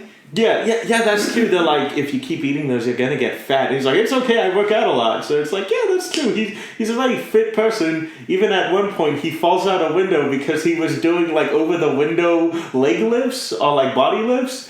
And then he got distracted, read his phone, and then the guys let go of him by accident and he fell. Yeah, oh yeah, that's true. Yeah. But that's the thing too. It's like, you do have, like you said, the Bishojo and the big buff guy, and then in this case, the guy who's threatened by Takeo is a Bishi, right? That's another term I could call him. Yeah, Bishis. Yeah. And, he's a very nice guy, but the problem is he's a bit of a troublemaker too. Like, not even like troublemaker, he's just a rascal. Yeah. Because his plan is, like, he meets Rinko and they're like, okay, they're in love, but it's kind of not fair to her because she's in love with him and she kind of has to put up with seeing him happy, another girl being happy with him. And I think the only way that she's going to get over this crush is if she finds a way to, confess his feelings. So he ends up, again, because she sent him back home on a train and he pulled a switcheroo and, like, still stayed. Mm-hmm. And again, they hang out and he kind of tells them the situation that she's in without saying it's Takeo. Mm-hmm. And he realizes, like, oh, actually, I didn't think this all the way through. I have nowhere to live. I have nowhere to stay over the night. But Takeo, being the good guy he is, opened a room for him, and they end up, having a talk, and that's when he fully does decide, when we go to the not Disneyland ripoff, Yep. I'm going to do everything in my power to get you alone, and you have to confess. Like, you don't have to expect anything to happen, but you just have to tell him. Exactly. And that was for me, that was like one of those episodes where I was like really like, I was split, pretty much. Yeah. I was split, because on the one hand, I really wanted her to confess to him. Yeah. Because I was like, oh my god, it's like hey, your reason for liking him is very valid. Like, you've spent all this time waiting, but then you come home realizing that he's already been taken. Yeah. Which kind of sucks, because you almost thought, like, the person you thought that nobody else is gonna like, found someone that really liked him. Yeah. And more importantly as well, is like, it's like she's pretty much someone who kind of grew up with him as well and everything. Yeah. And like, even though she does have her catty side, especially when she first met Rinko and everything, she didn't want to sabotage them immediately. Yeah. Which for me was kind of her saving grace.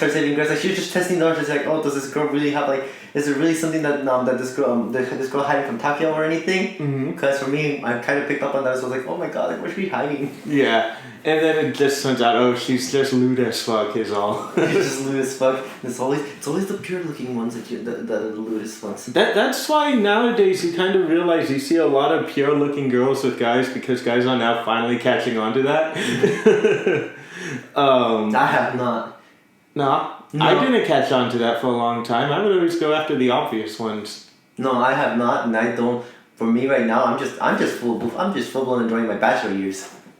I can't even do that because I'm terrible talking to women. In this situation, we have Louis as Suna and then me as Goda, because oh my god, I do not pick up on things at all, and even when I'm doing good, I don't know where to take it, and I end up prematurely ending it. Mind you, I'm a psychology major, so that's only kind of like my what would you call it? My shtick.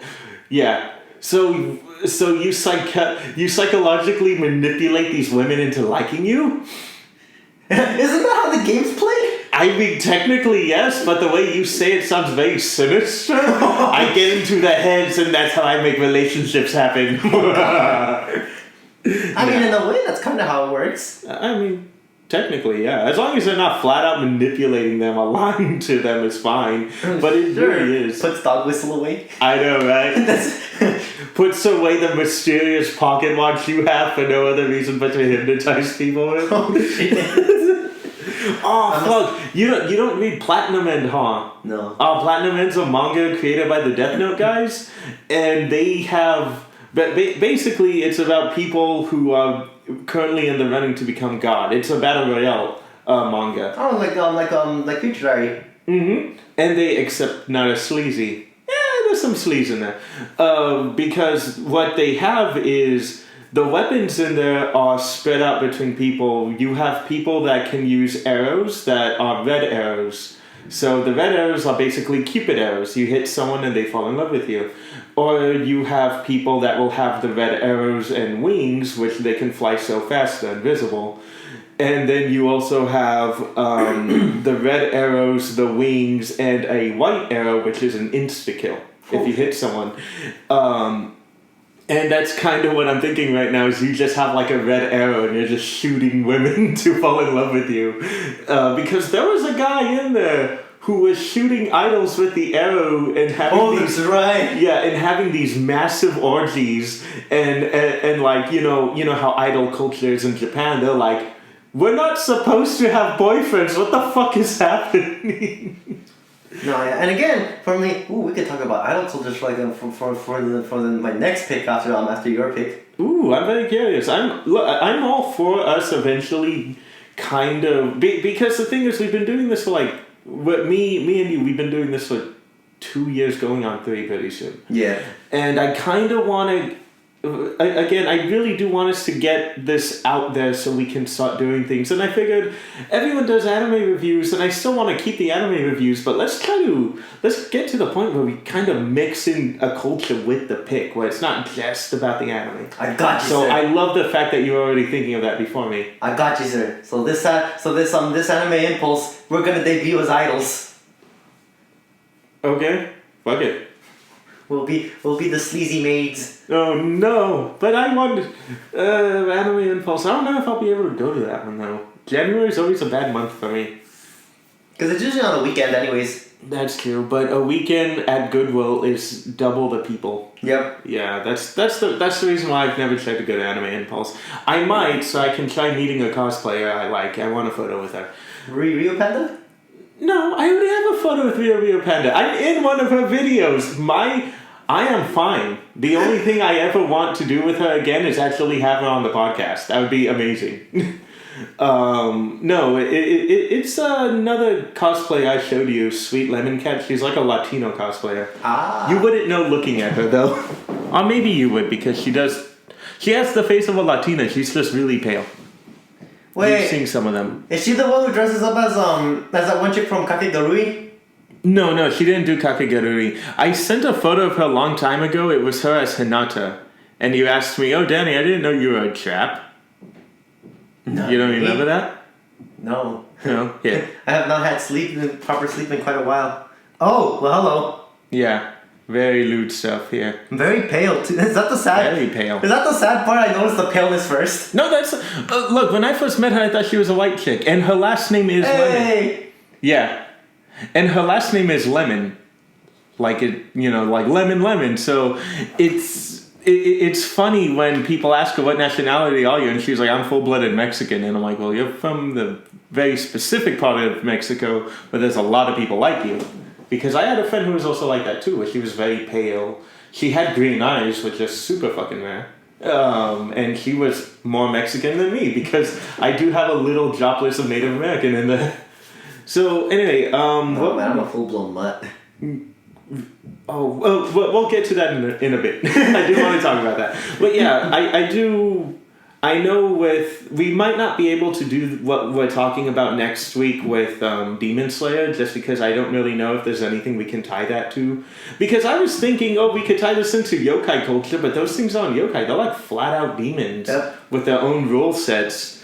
So We'll tie Christianity into this. No, God. We'll bring back the Middle, we'll bring it back to Dark Ages. Yeah. No, I know. I have an idea of.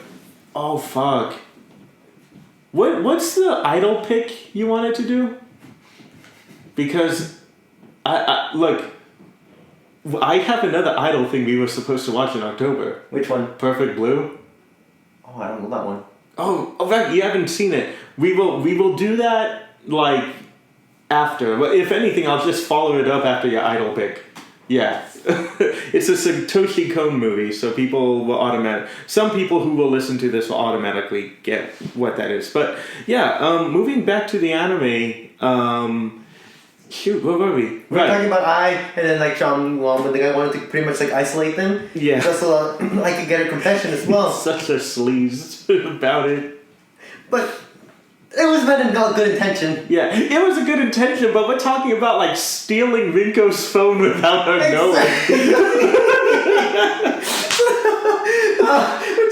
And unplugging Takeo's phone so it wouldn't die at the exact moment he needed it to die on. Dude, you say sleaze, I see a perfect mastermind right there. Oh no, that is a flat out perfect mastermind. I mean, that's some Get Out crap that was happening right there. Where someone was going into the guy's room and unplugging his phone without him knowing. Oh man, but yeah, and again, like I was mentioning for you as well, it's like, oh yeah, I remember now what we were talking about. I was talking about how I split about this. Because on the one hand, I was like, no, Rico and Takeo are already good with each other. I don't want the drama to start. Because again, I got so used to the diabetes. Yeah. I didn't want something like that to happen yet. I was like, no, let the diabetes continue. Yeah, don't throw shit on my chocolate show. On the other hand, though, I really like Ai's character. Yeah. I really did. So when she was getting ready to confess to him or planning to, I was like, oh my god, girl, I'm kind of rooting for you, but at the same time, I don't know what's gonna happen. Yeah. But you know what ends up happening is they're kind of forced to spend the day together because what's happening is the guy is texting I telling him where they're at, but he's leading them on a wild goose chase. Mm-hmm. He's like, oh no, did I tell you that section? I meant we're in the future world now. It's like, you asshole.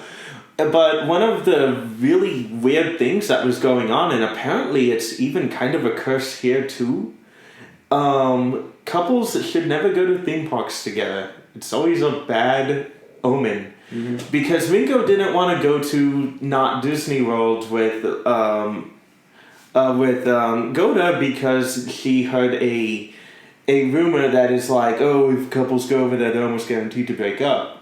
But they have to do this list of stuff to break the curse. And one of the big things that was freaking them out was not being able to see the fireworks together. Oh. And remember that there's a point where I meets up with what's her name? Where she meets up with the other group. And she's freaking out saying, oh, I guess we're doomed. And it's all like, no, you need to get your act together. Screw the curse. You know, if you love him as much as you say you do, then you guys are going to be fine. Right now, Takeo is running his ass off trying to look for you. It is time for you to go and look for him. Mm-hmm. And you do have a very sweet and kind of intense moment of them kind of running into each other and trying to look for the other. And it's a very sweet moment when they do eventually get together. Exactly. And again, as well, like again, even when they were isolated, I decided to like kind of like, you know, put Takeo's feelings above hers and be like, you know what, I can't do this to him right now. It's like, he doesn't need this right now. Yeah. And she does give a good talking to the guy saying, I did not confess my feelings to him, but I am at peace with myself and I would more rather see those two make it than my own happiness. And again, it's kind of showing that like the people in the Tsunakawa family, or is Tsunakawa his first name? Fuck. I shall look that up right now. Yeah. I think Tsunakawa was his first name. Yeah, but like people in Tsunakawa's family are just legitimately good people. And there is a little bit of hint that there might be a thing between the guy and her now. But again, it's never expanded on because the show ends in the middle of where the manga was at. No, yeah, Tsunakawa's the family name. Oh, Tsunakawa? Yeah, so the people in the Tsunakawa family are very, you know, non-selfish people. There we go. Yeah. But, you know, again, like I was like seeing like the apples on fall from the tree and everything as well. They really they do she's kind of repeating again the theme of the red and the blue ogre. Mm-hmm. Like, despite the fact that, you know, like they want to be together she wants to be together with him or anything like that as well. And same thing with Suna, despite that they're both best buddies and everything, he always puts Takeo first before him. Mm-hmm. Like they don't want him to see sad pretty much because he's like, again, he may be in your face, but the guy's always like always happy or always like excited. Like there's rarely anything that brings him down. Yeah, and one of the well, one of the, like, another thing that kind of goes on that happens by this point is, I forgot, shit. Bring up something while I try to remember. Which one, the relay race? Was it the, yeah. With the potential rivalry, but it wasn't? Yeah. So, like, similar to what I thought of, what I flat out didn't believe there would be any other girl interested in him, is kind of the thing that Takeo grew up believing, is there's no girl that's ever gonna like me besides you, Again, he never finds out about I. Which is so sad, but still understandable. Yeah, but I and Takeo were on the same wavelength where they both flat out believe that, yes, one will not like the other, we are fine, blah, blah, blah. And Rinko saw like how much of an awesome person he is, and Rinko is like, I see something great in him. One day someone else is going to find something great in him. Yep. And Takeo spends a lot of the time telling her, no, not to worry about that. What ends up happening is, and I love this too, but they talk about the sports festival. Yep. And they're like, well, they're fighting over what team should get Goda, and they're like, yeah, remember, we can only have one group of students between the race. Yeah, Goda's the reason why they made that rule. Or else he'd be cleaning up all of the things. Oh my god, that was fun. That was funny as hell as well. And like, this is pretty much kind of like setting up the stage for him as well, because like, while Goda can only be in one team as well, for others, they're trying to pretty much look the opportunity. This is what, for me, I can definitely like understand this, because as an athlete, you always want to train with the best. Yeah. But this kind of leaves the other teams like when they're like, all right, who else can go for it as well? And it isn't until like it isn't until like the rally team, where one of their best, yeah, I think he was one of their best runners, right? Oh yeah. Gets injured, twisting their ankle, and it's pretty much replaced by another chick who's like considered like the slowest. Yeah, but the fact that she is on the track team at all is kind of like, well, we have to have her there. Mm-hmm. And it's funny because, yeah, they're tracking Goda, and Goda's breaking records, and the other people are good enough. The thing is, they just need Goda to be in the final ring. Yeah. Even if they're in last place, Goda's going to push him to first. Yes. So they have that girl because they're like, as long as she can even get him the baton, that's all that's going to matter. And the funny thing is that the girl's slow until she thinks Goda's chasing her. Then she starts to break, and that's funny too, because Goda trains her because he doesn't think that she's slow. He thinks there's more to her, if anything. Yeah. Even though that's not the case. Yeah, and a lot of them are like, hey, can you run again? But this time Goda's gonna like run behind you. and that was the thing that kind of goes on, and Goda's like, yes, I will become your sensei, and she sees what Rinko and I and, other people see is he is a legitimately good person. He's a kind person. He doesn't look at me as dead weight. He sees there's more to me besides this. And she ends up developing feelings for him, and by the end of the series, when she finds out about Rinko, she just makes up this thing saying, "Oh, I just want you to be she wants to be his disciple." Yeah, and I like you as a person, which puts Rinko at ease. Yes. But what ends up happening is she's hanging out with them and is almost kind of taking advantage of their kindness, where she's getting closer to Goda and taking advantage of how nice and non-threatened Rinko is by her. Mm-hmm. But Suna sees, like, dude, you're hurting yourself hanging out with them. You're hanging out with a dude you like with his girlfriend, and, like, do you really want to do this to yourself? And this is one of those cases that I mentioned earlier that Suna will say 1,000 words without saying anything at all. Because you remember that scene where she, like, says hi to Goda, and then he like, just walks up, says nothing to her, and she just, like, breaks down, kind of pointing out everything that's wrong that she's doing. Yeah. Yeah, and she ends up confessing to Goda, saying that she really likes him, and flat, again, being forward, saying, I really like you and I want you to be my boyfriend. And he gets up, politely turns her down, and runs to Rinko and apologizes for her for kind of thinking she was overreacting, that, no other girl will like me, because now he's seen, they may not come all at once, but there are other people who will be interested in me, and I want to make sure that she understands that she's the only person for me. Yeah, and for him, and like again as well, because like one of the things about him is like he's not used to it, but we gotta remember, during that point, especially when it comes to like high school relationships or even middle school as well, you're not dating anyone because of their personality or anything. You're just dating them because they look good, or they're someone who's like good looking. Yeah. It's not until afterwards, like you actually. When you actually start developing more as an adult, that you start considering more things as well. Because, like, for example, I'm going to put you on the spot as my test subject. Oh, no. Because, don't worry, I'm going to join you in this as well. Okay.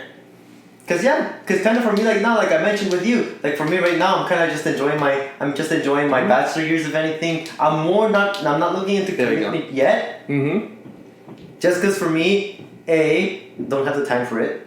Yeah. Too hella busy with jobs and school and everything, and B as well. I just kind of want like this time for me this the age I'm in, which is like early adulthood, early 20s.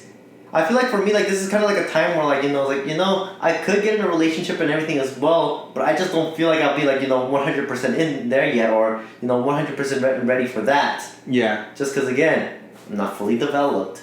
I'm not completely there yet, and more importantly, I just don't want to give up this bachelorhood yet.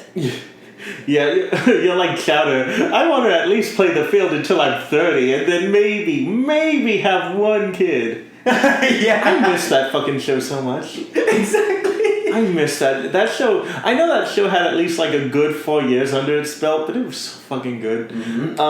Which but is why, yeah. and like kind of like you told me, man. It's like that's why for me, you see me whenever we go to like outings or anything. Like it's easy for me just to like talk to anyone, like even girls, and then just be like, "Hey, what you doing?" or "Hey, what's up?" Yeah, and with me, it's always I'm so used. Again, here's a deep dive. I'll probably cut this out if anything. If not, I'll leave it. I've always been kind of. I've been like mercilessly bullied by my brothers to the point where it kind of lowered my self-esteem as like a person. And even at school, I went through some shit where like openly people did not like me, girls didn't like me. It was very rare for me when I had like friends. But when I had friends, they would stick around until something natural would happen. But my confidence is so out of it right now that it has kept me from doing anything more with this podcast to going out and meeting people to going out and even just trying to make other friends, which is why my friend pool is so dry. But again, the friendships I have now, I wouldn't trade for anything.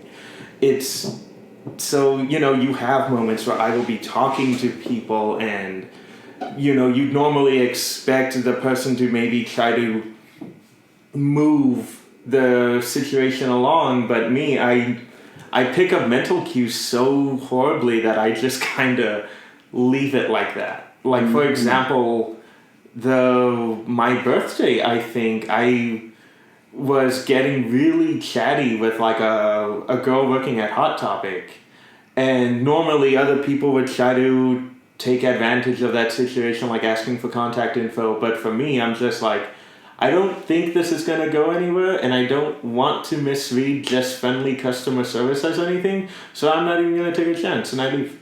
That will happen a lot, and it is rare when I eventually do have the confidence to kind of pursue someone. In this case, it was Yana, but Yana was so easy to try to pursue because she was just text on a screen for the longest time. But it's that's what's going on with me right now, and I feel like I want to get my life on track. I want to give myself a clear goal so I can even just make sure that the person with me isn't going to be unhappy because I don't know what the fuck I'm doing right now. So right now I'm just trying to work on myself, work on my confidence, work on a clear path so I can eventually open up and try to bring someone along in that path with me. Yeah, and that's good like that as well, just again, because no matter where you're at as well, it's like as long as you just like set like one goal at a time. Because remember, it's not a race. Yeah. This is for everybody. It's not a race. You're not competing against anyone. The only person you gotta compete with is yourself. Yeah. So like kind of like how he's saying as well, it's like it's just as long as you start somewhere. Yeah. It doesn't have to be anything big, like you said, just podcasts and everything. We just still gotta lock you up in the basement for. Yeah. Well, I'm doing it now that I know YouTube isn't gonna make me wait a day to upload one video now. Work faster. Talk to the CEO of YouTube and tell him to make upload times faster. Yeah. Well, your dad didn't turn your room into his personal den, I see. So after all, so we can turn that into the jail room. Yeah. Yeah. No. I was even thinking maybe there could be times I come here while you're out, But then I don't want someone from your family coming in here and being like, what the fuck are you doing here?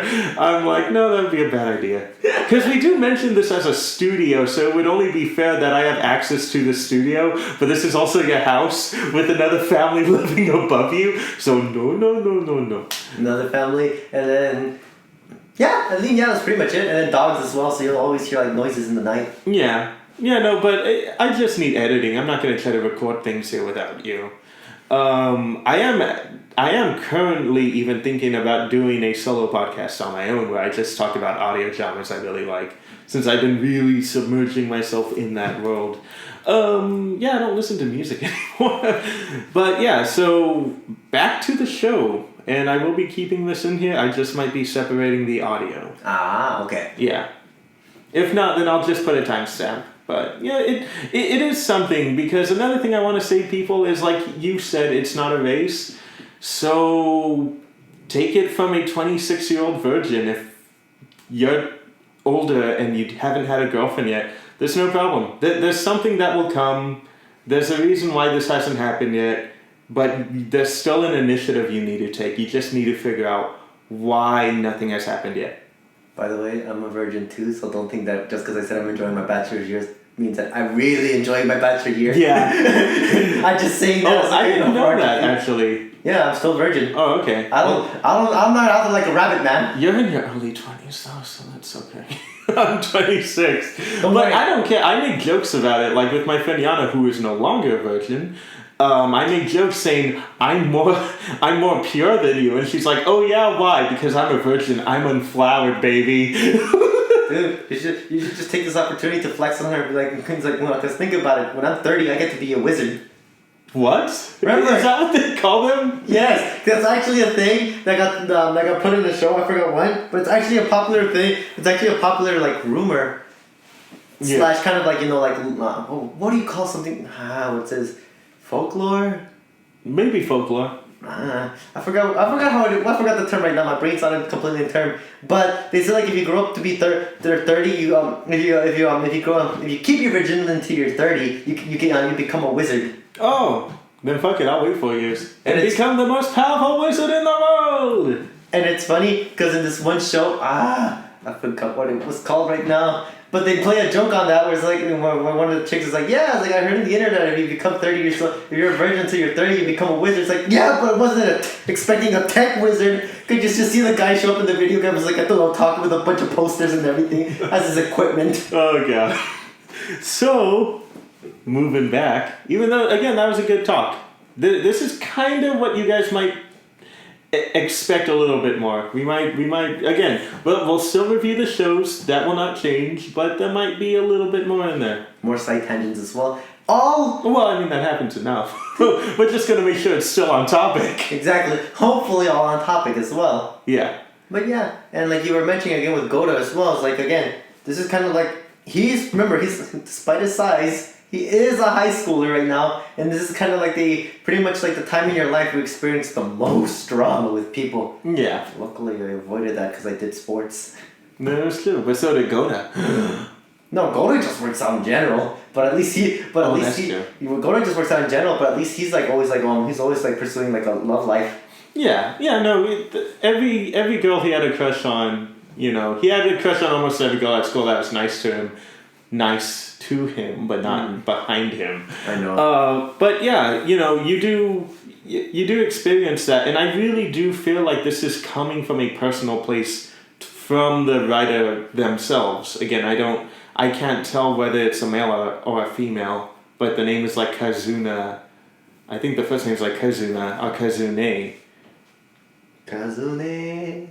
But yeah, and that's actually an interesting thing that's happening a lot as well, because like this is more for like Goda Takeo and also for you as well. But like most of the things as well, especially when it comes to like this is why I love doing research for me as well. Especially since I get to work at a research lab. Kazune Kawahara. That's the name. Or his name. Kazune Kawahara. Who are you, sir? Or madam? It doesn't say, like Wikipedia doesn't outright tell you what gender they are. That's fine. I'll just assume you're a man. Let me see if I can find photos. So keep going, because Yeah. we should probably end it soon. Yeah, it's pretty much getting there. We're pretty much. After that, we're pretty much gonna be getting to like the last nitty gritty 3 episodes of the show. Yeah. You want to talk about this show not having conflict? That still doesn't mean it didn't have things that pissed us off. Exactly. Oh no, it's a go. Oh hey, Oh okay, yeah. It really does kind of feel like this. my type. Right? It really does feel like this is coming from a personal place. So yeah, maybe this is something she's went through or witnessed. Mm-hmm. Maybe she did have a freakishly tall boyfriend. Oh my god. But yeah, when I was going with the research, but it's funny because like the reason why I was asking you that, especially when we were comparing like, you know, how we handle the things as well, is that studies have shown like time and again, like when it comes to women, earlier in life, yes, they're looking for people who are kind of good looking or somebody who's kind of like, you know, like has like, you know, a pretty face or a good physique or anything. Yeah. But once you start exploring later in life, like this is we're talking about like later in adulthood, like mid to late 20s to even early 30s, women don't look at that as much anymore. Mm-hmm. And they pretty much turn at that point. They're trying to look for more other they're trying to look for other characteristics, which scientists tend to attribute them as like child rearing characteristics as well. So rather than looking for body types or anything like that or facial structures or anything, yes, there's the income there. That one's still cheap. Yeah, literally dating sites will add a thing that was like, how much are you making? But that's understandable. Yes. Because remember, this is blame the culture, because the culture is the one who's always telling, yeah, the man's got to be working as well, and they don't encourage women enough to pursue a degree or get any more careers as well. Which Yep. for me, which is why, again, research shows women are a lot more competent when it comes to getting more degrees than men. Yeah.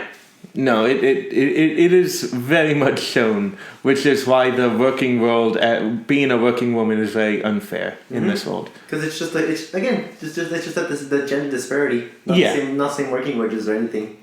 But yeah, not only that as well, but looking for more like other things as well, like whether the person's like likable, not in terms of like physique, but you know, like good personality, or if they're able to talk to a person, and more importantly, are they good with children? Yes.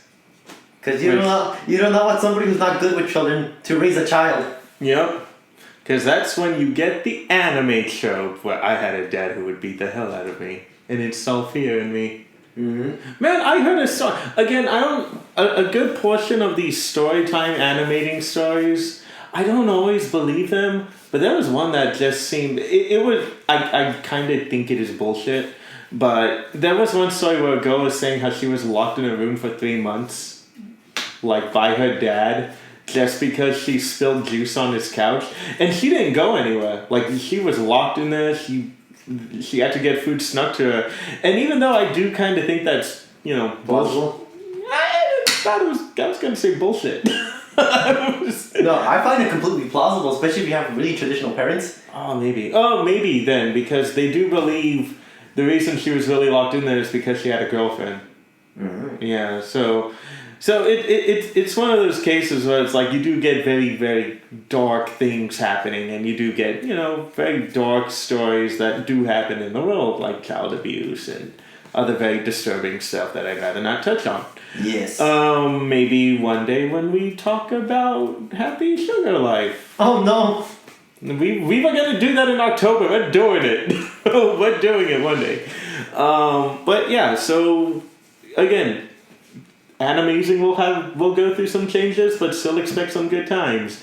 Wait, so am I getting that sex change the surgery after all? I'm not getting the sex change. You are to bring up the view account. We need more women in this podcast. But I thought we decided that traps was the best route. That is true. But we only have the only person in our audience that we know is Ben, Oh god. who likes traps. The dick only makes it better is his motto. I'm not even making fun of him. He's literally told us that many times before. And I have a video for that, but I'll show it to you off podcast. Oh no. So anyway, moving on to the last couple of episodes before we close things off. We have an episode where Takeo has finally picked up on the fact that they have been being followed for a good majority of the series by a mysterious Negone, you call it, glasses girl? Megane. Megane.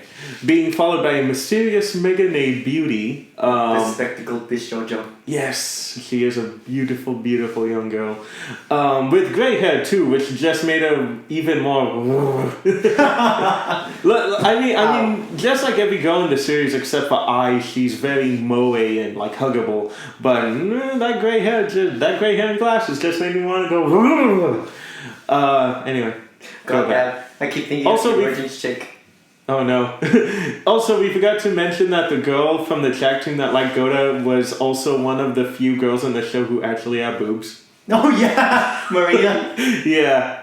But she, they're not blatant, but you do realize, oh no, she actually has boobs there, yeah. Mm-hmm. Anyway, back at it. Because one of the things that ended up kind of being an on-running thing is every Valentine's Day Suna would get one chocolate box that would never have a Name on it or anything. thank you, yeah. And it's always been not really a mystery, but it's always been the box that he would kind of notice the most. Yes. And she's been with them the whole time, like not just following them around, because that is what was going on. She's kind of a disturbed character. We'll get to it in a bit. But she has been in every class with them, and Gota has just never noticed because she never wanted to be noticed. Yeah, she's one of those characters that kind of is easy to like lose in the crowd. Yeah. I forgot there was somebody who was really good. When you say it like that, I'll just say. There's a character in Fire Emblem who they would always forget about. Yeah. There you go. But yeah, there you go. Last one because I was gonna go off with the one with like from Guardians of the Galaxies where Drax was practicing to move as slowly as possible. Oh, so no one would notice him. Yeah. It's like what are you doing? It's like trying to be as still as possible. To the point where I'm invisible to the blink of the eye. You do not see what I'm doing right now. You're eating a Darkon nut. Damn. And it's like, no, you don't. Hi, Drax. Damn it. But kind of the same concept. Yeah. We'll continue with your little spiel. Oh, but yeah, she's very silent. But Sunakawa, being Sunakawa, has picked up on it because she has a talk with Gota where she's saying how much she loves him.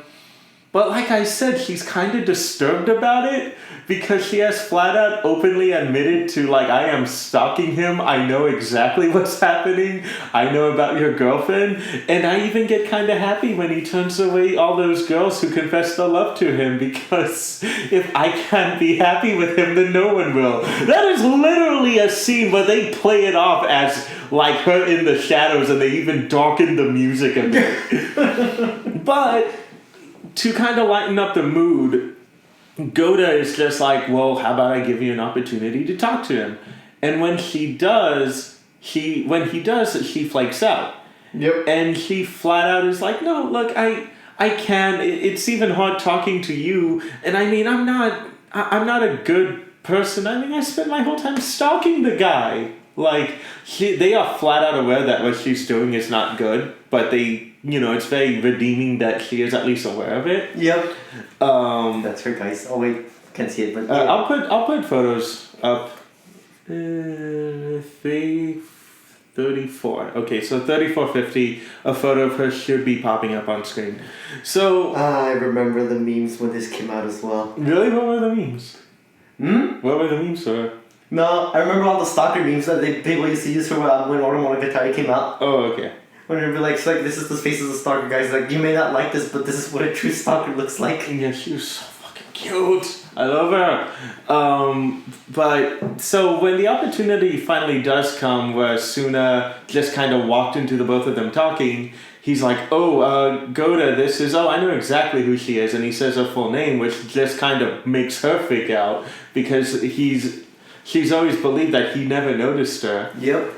But even he's like, no, she's been with us since pre-K, since kindergartner, and he even remembered the dodgeball story where she was so busy looking at him that she didn't see that a dodgeball was coming her way, and where Suna could have easily jumped out of the way to keep him in the game, he took the hit so she wouldn't have to. Yep. And again, he lucky for her, he does perceive her as a good person. Where he says, "Oh well, I wish you would have put your name so I could thank you personally for all the chocolates," and he does accept a date offer from her and takes the initiative of asking her for her phone number. Mm-hmm. And he's just like, wow, what Goda's like, wow, what kind of Jevy to do that? And he's like, oh, right now I'm just interested. And you Yeah. kind of think, we obviously think we know what that means, but there's, another thing going on. So. No, yeah, exactly. And like the thing again as well is because again for Suna is like he's trying. Well, I feel more that this is more experience talking if anything than that as well. But like for Suna, it's like he really wants to get to know the person that's interested in him, Mm-hmm. mainly because of what's happened with Takeo with Goda. Yeah. He's again the only reason he's always ever rejected all those girls that came after him is because he knew they weren't good people because they kept trash talking his best friend. Yeah. Whereas with Makiko, again she's kind of like one of those persons who's just been in the background, not much is known about her. Yeah. So he's kind of like, so for him, like I can mention, when he says interested, not me, he may not be interested as a love interest, but maybe just interested as a person in general, because like, yeah, this is a person who's been with us for a while, but now that I think about it, somebody that never really talked with or like never really approached us as well. Yeah. So he doesn't know if they mean well or not. Yeah, exactly. And I think that's basically what was going on throughout is he was just kind of making sure that she was going to be a good person towards, Goda and him, because I really think that's kind of what needs to happen to get to Sunakawa. It's similar to a single parent and a kid. The person of interest needs to show that they can get along with the kid or win the kid over in a genuine way. Mm-hmm. And that's kind of what needs to happen here is he needs to see that this person has 100% good intentions towards Goda, is nice to Goda, and treats Goda like a person before he can even think of considering them as like a good person. Yeah, exactly.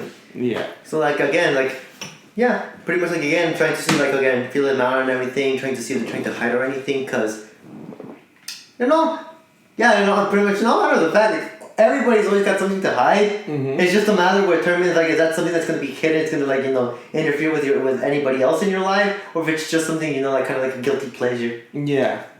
And shoot, what was I gonna say? I forgot. Sorry, you can go.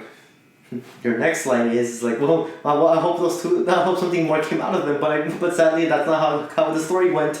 Oh well, I hope something. I flipped it up. Well, I hope something good came out of the two of them, but sadly that's not how the story went. I fucked up the line though. I'm cutting that out. No one will ever know. Oh Jesus! That is the perfect thing of being the creator and the editor.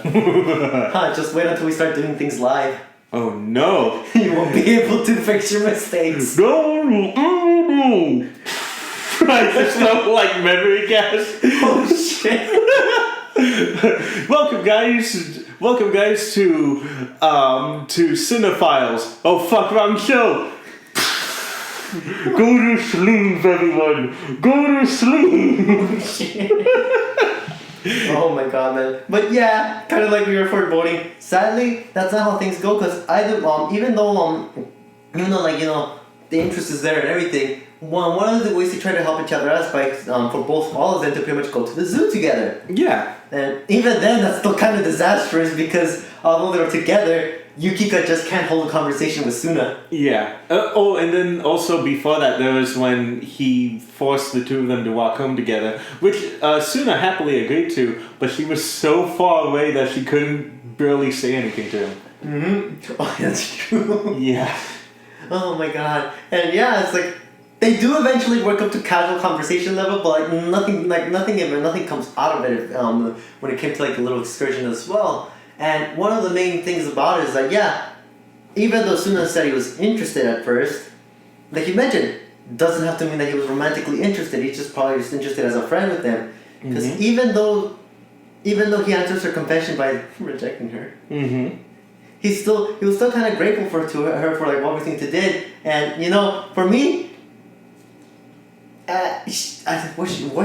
was she satisfied with it? I think she was satisfied with that answer, right? She was satisfied because what happened is she ended up rejecting him before he could say anything about it.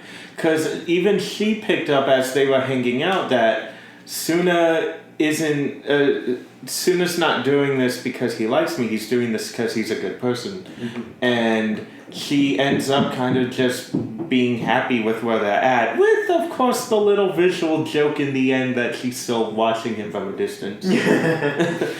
But yeah, she is happy with how the things ended up, except for me and Lewis, who are still recovering from Hyoka's ending. Yes! Where we are like, no, they were so cute together, but maybe something happened to them in the manga. I don't know, probably not. I wonder if anyone ever came. I wonder if he did end up with anyone in the manga. I don't know. Also, do you remember when the show was coming out? There was also all those theories coming out that he might have been gay too. No, because this was before I found out what yaoi was. Oh, okay. Yeah, that's right. I keep forgetting, like, I mean, I you're was a not high schooler at the time. No, and also I keep forgetting that you're not a veteran either, because we got broken into this world by the same anime, so that would mean the same year. But yeah, it's like, because I didn't know what yaoi was until like 2 years ago. No, I knew it like a year after Attack on Titan because I was friends with the Fujoshi. No, I found out about yaoi the hard way. When the chick I had a crush on in high school, that kind of broke me into it. Yeah. Because like she always kept shipping me and my friend together. Oh. And this was before I even knew what a ship was. Yeah. So when I thought that, I was like, ship, sailing. So she probably thinks we're smooth sailing friends. So I kind of just went with it. I gotta get that on a t-shirt. Shipping, it means we're smooth people. I was so happy until one of my friends had scared me. And she's pretty nice, but she always scared me. Because she always seemed like a mother figure, even though she's younger than me. She kind of told me exactly what it was, and I was like, what is this? What have I been agreeing to? What kind of dark fantasies have I been a part of that I do not know of? But yeah, it's a thing that people were kind of thinking of. Like maybe he was gay, but one of the biggest, and people were like, well, he didn't seem to be into the kiss, and it's like, oh, he probably wasn't into the kiss with him. He probably wasn't attracted to Gota, but he could have been gay on other standards. And it's like, yeah, well, if that's the thing, then fine, more power to him. Oh, like my teen romantic comedy snafu with Hachiman and Saika. Yeah, but except I legitimately can see that happening because Hachima is probably into it just as much as we are. Fun fact, same voice actor as Gota. Hey! Yeah, the Hachiman is the same voice actor as Gota. Oh, in the dub? In the sub. Really? Yeah. Look it up. It's the same guy. Dang, that guy has a white voice range. Right? Jesus! He's also one of the Link voices. I don't know what game it is, but he's Link in one of the Legend of Zelda games. Yuki Kaji is actually Link in the Dynasty Warriors game. In the Dynasty Warriors Hyrule game. But yeah, guys, so should we close it off here? Yeah, I think we're pretty much good, because after this is pretty much just kind of like, the last a threat comes. But... yeah, it's not really a threat. it's just more like, if anything, just cementing them. Yeah, Rinko, like real quick, Rinko throughout the series bakes cakes, and she finally decides that maybe I should try to take classes, and she studies under a pastry chef. The pastry chef ends up falling in love with her and is like, look, once me and Rinko go and win this cooking competition, I'm gonna confess my feelings for her, and then you should just be okay when she dumps you. And of course, when the cooking competition comes, Rinko turns him down and is like, gets mad at Gota because Gota was like, well... Damn, this guy's tall! What? This is Gota's voice actor. He's 6'2"? Yeah, he's 6 feet 2 inches. Fuck. This guy's a giant, even though he doesn't look like it in the photos. Yeah. He looks like freaking Sunakawa. Yeah, he's Gota's height with Sunakawa's handsomeness. Holy shit. So, Yeah, that ends up happening, and that was Ori Monogatari, one of my favorite, actually my first exposure to the romantic comedy subgenre. Oh, he was one of the Maniwas from Katana Gatari. What? Who? Katana Gatari? Is that one of the ninjas? Yeah. Oh, cool. I wonder who. I'm trying to think as well. Maybe it might have been the... Okay, so I can only imagine two. The first guy who attacked them with the unbreakable sword, and then the guy who got possessed by the spirit of the blacksmith. I think it was the blacksmith one. Yeah, he had a very cool voice, so it could have been him. So, yeah, guys, let me, of course... I don't know if I want to use the ending credits, because the ending credits kind of make me sad. It does. It's a very beautiful song. He is Hachiman for 2 seasons. Yeah. No. Oh, 2 seasons? Yes. Should we be scared that it's not going to be the same guy then? For the 3rd season? Yeah. I don't know. I hope it's the same guy. I love that voice. I know, I love Hachiman's voice so much. Yeah, Snafu is coming, folks. We've already done a review of Snafu, but we haven't done with Lewis, and I know he wants to do that. I do. So, sorry. I looked up the wrong thing. But yeah, guys, look, I know we have a few subscribers, and they're very small. And I bet none of you actually even look at the videos, but I am happy that we do have some subscribers. Even if 3 of them, I do know who you are, and the other 3 are mysteries. But I really hope that we can do something with this, and I am 100% going to be serious. I've said this for the last 3 fucking years the 3 years I have been doing this, and I mean it when I say I am going to do everything in my power to do what I want to do, to turn Busted Musket Production into a pop culture podcast with interesting podcasts out there, with interesting personalities, bringing in interesting people, and eventually I do hope to produce my own audio drama series and become a small studio where I get to help people produce their own. God damn. I'm still trying to figure out how that voice comes out of this man. Right? Because you have the whole I don't understand why other people even have fans relationships with dumb people to no, what is it? I love in Japanese it's like skido, because remember that's how he would say it in Tsukida! Yeah, Tsukida! That's the thing they don't always play off well in the dub. It's always like love her, and sometimes like love her, but yeah, it's like he goes from very somber to I love you. Dude, I'm trying to feel like that one. I'm starting to feel like Fujiwara from freaking Asobi Asobase. You know that one Japanese looking character who was anything but? Yeah. I'm just literally looking at this. Whoa. I want more. I'm just looking at this guy and I'm thinking, oh, I think I'm opening up new avenues here. Ooh. I want another season. Lurch, get on that, please. I want more Asobi Asobase. There is an OVA. I will watch that OVA. Look at this guy! God damn those legs. Exactly! You're a pretty fuck. Anyway, He guys. is a pretty man. Let's get to final thoughts. I don't like this. Close it. Close it now. He's so pretty to look at though. I can't stop looking at him. No, we're doing final thoughts. And this is how we will get you to cooperate. Sorry, sir, but you lost to Mr. Trap Guy. You did a Trap cosplay already. I didn't even know that was the same guy. Send me that photo. I'm going to put it up here. Okay. and that is Goda's voice actor, right? Yes. God damn. Dressed as a woman. Okay. Well, anyway, this is how I will get you to cooperate. Now, Lewis, final thoughts. Oh no. I will do it, or else while I'm doing mine, you're just going to be swooning the whole time. Oh, that's true. Yeah, because it's in tradition that the person who chose goes last, but no, fuck it. I need you ahead in the game. I'm sorry, I was not expecting for this guy to be very pretty. Yeah, he is a very good-looking man. And again, put him in that schoolgirl uniform you showed me, and I do not have to know.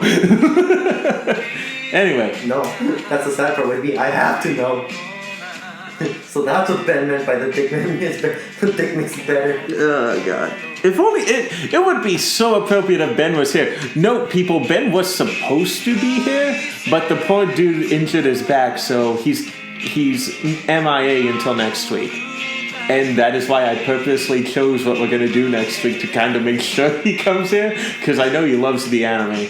Yeah. He started reading the manga before the anime ended, right? So Yes. Yeah, he loved the anime so much that he just flat out spoiled himself because he wanted to start the manga immediately. But yeah, oh my god. Okay, final thoughts on Monogatari. So, I've already put this out and everything for me. Anything that has to do with shoujo or anything like that, the genre and everything as well, I love it. Shoujo, slice of life, anything that has to do with like a little bit of reality or anything, I love it. And Ore Monogatari for me was one of those one of those shows that I should have checked out since a long ass time ago. How long ago did you see it? This was literally when I chose it. Is when I said when he started, because I had started it right when I had started watching the show, just because I had a lull in time. So I was like, you know what? This is something I haven't given it a chance since I graduated high school. So I'll watch it. Oh, by the way, did you know this was a thing? I actually read this. There was a crossover with Nisekoi at one point where the two characters interacted with Rinko and Gota. Really? Yeah. It's really cute. I don't know who's specifically doing the art. I think it might be the Nisekoi guy doing it. But it's really cute. Oh, I did not know that. Yeah, I only remembered it because it popped up here. I'm like, why are they... Oh, yeah, they had a crossover. I'll put that photo up here too, folks, if I can find it at least. If not, I'll throw some panels up there. But yeah, so watching the show. Ooh. I know, this is a swifter beat. Okay, anyway. Go away, Mother's Basement. Unless you want to be on the show, then I'm all for it. Call me up, Jeff. Okay, anyway. But yeah, watching the show for me, like for shoujo, it was definitely a good shift of focus. Just because for the majority of the part, most of the shoujos or most of the slice of life I ever watch, it usually deals with like, you know, getting together with a certain character or somebody trying to get together with somebody. There's always drama involved. Yeah. And I was kind of expecting that with Ore Monogatari. I was just expecting this whole show to be, you know, oh, it's probably Takeo and Yamato trying to get together with each other for the most part and, you know, start getting in between them. Yeah, a lot of will they, won't they? Which drives anyone crazy. Anything but that. Yeah. I was not expecting by episode 3 that, oh yeah, she already says out loud that she likes him. And like, Not even episode 3, that's episode 1. no, it was episode 3. Episode 3? No, dude, maybe episode 2 at least. Episode 2? It's not that long, no. But yeah, it still wasn't that long ago. Yeah, okay. So episode 1 is them meeting and then him realizing he's in love with her, so he's gonna help her get together with Suna, and then it ends. Yeah, so it's 2 episodes. And again, that's still really short for a show like this. Exactly. And for me, that was such a good break because I was like, oh, okay, good. There's like no trucks flying by or anything, or like nothing, No fireworks or some stupid dumb bullshit that always like prevents the person from hearing that they're liked by that person as well. Oh, I love that, like Nozaki-kun. Oh, I hated that. That played too much with my heart. Yeah. I love you. Me too. I love fireworks too. That's what you said, right? Motherfucking. Oh, that hurt way too much. We will not do that unless I can get someone in. If not, then we'll just do it anyway. But I know Daniel would fucking love to come in and do that. I finally get to meet this other persona of yours. I know. It's gonna be painful trying to get him out, but you know, apparently there's a surgery that it's possible. No, that's my goal. I do want him in here because he's been on Animazing before, but like he hasn't been on the newer one, so I want him here eventually one day. We could have gotten him for not Ultraman, Devilman? No, the other kaiju anime. Oh, Gridman. Yeah, but my dumbass didn't come up with the idea until the day after, so he couldn't watch it in time. Ooh. So anyways, I'm sorry I'm cutting you off, go. No, you're good, man. Again, good change of pace when it came to shoulders and everything. Aww. I know. But yeah, and I mean, for me, this is pretty much one of those things. This is one of those shows that talks about that I don't see a lot of shoulders. It's pretty much, okay, you went through all the nitty-gritties to get together with the girl you liked. Now what happens? Mm-hmm. Which for most shoujos or animes would be like, oh no, that's where the story ends for now. Yeah. And I was like, which usually breaks my heart. But Ore Monogatari, pretty much kind of like for me, I was like, no, I actually get to see what happens after they hook up. Like, what they do with each other, like all the little steps they do during the relationship, not before the relationship or after the relationship, but during. Yeah, because what a lot of romantic comedies tend to forget is, it's good having the people get together, but the real journey and story starts when they're actually together. That's probably one of the things that makes Nisekoi kind of uki, because it's like, okay, they get together, but then there's that major time skip to show you that they're getting married, but it's like, well, I kind of want to know how the relationship evolved, because now that they're dating, how did this affect their relationship? Because they still had a very unstable relationship before they got together. But yeah, anyway, I'm really happy that there is a show out here that did that. Exactly. And for me as well, I mean, getting to see all of these like interactions and everything, and more importantly, just kind of to play each of the characters' strength as well. So you're kind of seeing, you know, like we're seeing with each other again. Like, for again, Takeo, right off the bat, such a lovable guy and everything, such a great person and everything like that as well. Yamato, she's a little bit meekish and everything, but she's really true, tried and true with her feelings as well. Even though she kind of worries about the little things about herself a little too much. Yeah. And then Suna, Suna. I wish the best for that guy. I wish I get isekai and gets reborn as a king or something. Yeah. He has a meeting with Chuck-kun and then goes in his own isekai. But, oh my god. Yeah, because you know why I chose this show afterwards? Because pretty much like Recovery of an MMO Junkie just like left me craving too much to see what happened during a relationship. Yeah. And MMO Junkie tried to dive into that a little bit, but it was just like... It just left me with more questions than answers. Yeah. It ended up just ending, so it's like, oh, okay. And also it ended up hurting me a lot more than I thought it would hurt you. Yeah. And I know, that was the thing, I'm like, I haven't had this experience before, so it doesn't affect me. That's why. And then me on the other hand, it's just pain and screaming most of the time. You know one thing I'm really proud we forgot to mention? The fact that the director was a neo-Nazi. Do you remember that? Oh, yeah. Yeah. I'm glad we never mentioned it. It wasn't until I was watching Mother's Basement, a video Mother's Basement did again, that I'm like, oh shit, I completely forgot to mention that. Yeah, I remember that. But anyway, let's keep going. Oh my god, but yeah, for me, I'm glad I watched Ore Monogatari. Probably gonna be one of those shows I revisit again, just so I can start seeing more and more of the nitty-gritty details, just because that's what I like to do with my shoujos. Yeah. And more importantly as well, just definitely one of those shows that, like, for me, kind of set the standards for like what else to look like when I'm watching, like, you know, romantic comedies or anything like that as well. Because there's my list just got updated after this when it comes to like shoujos that I still have to watch that I never got to. Yeah.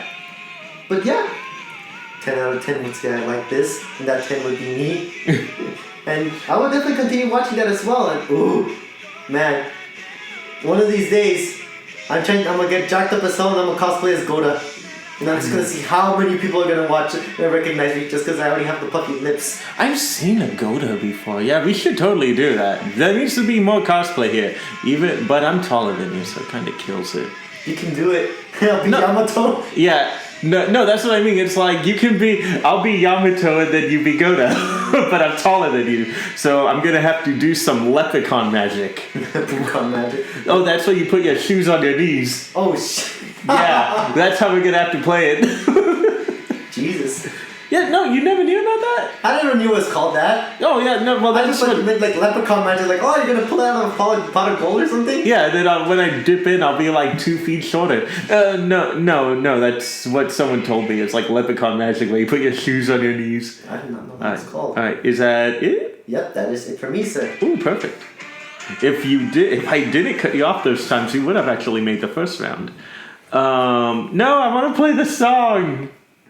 I see you getting out the tablet. I'm like, no. Well, you can go for it. Okay. I'm just gonna pull up another different thing, but you go for it.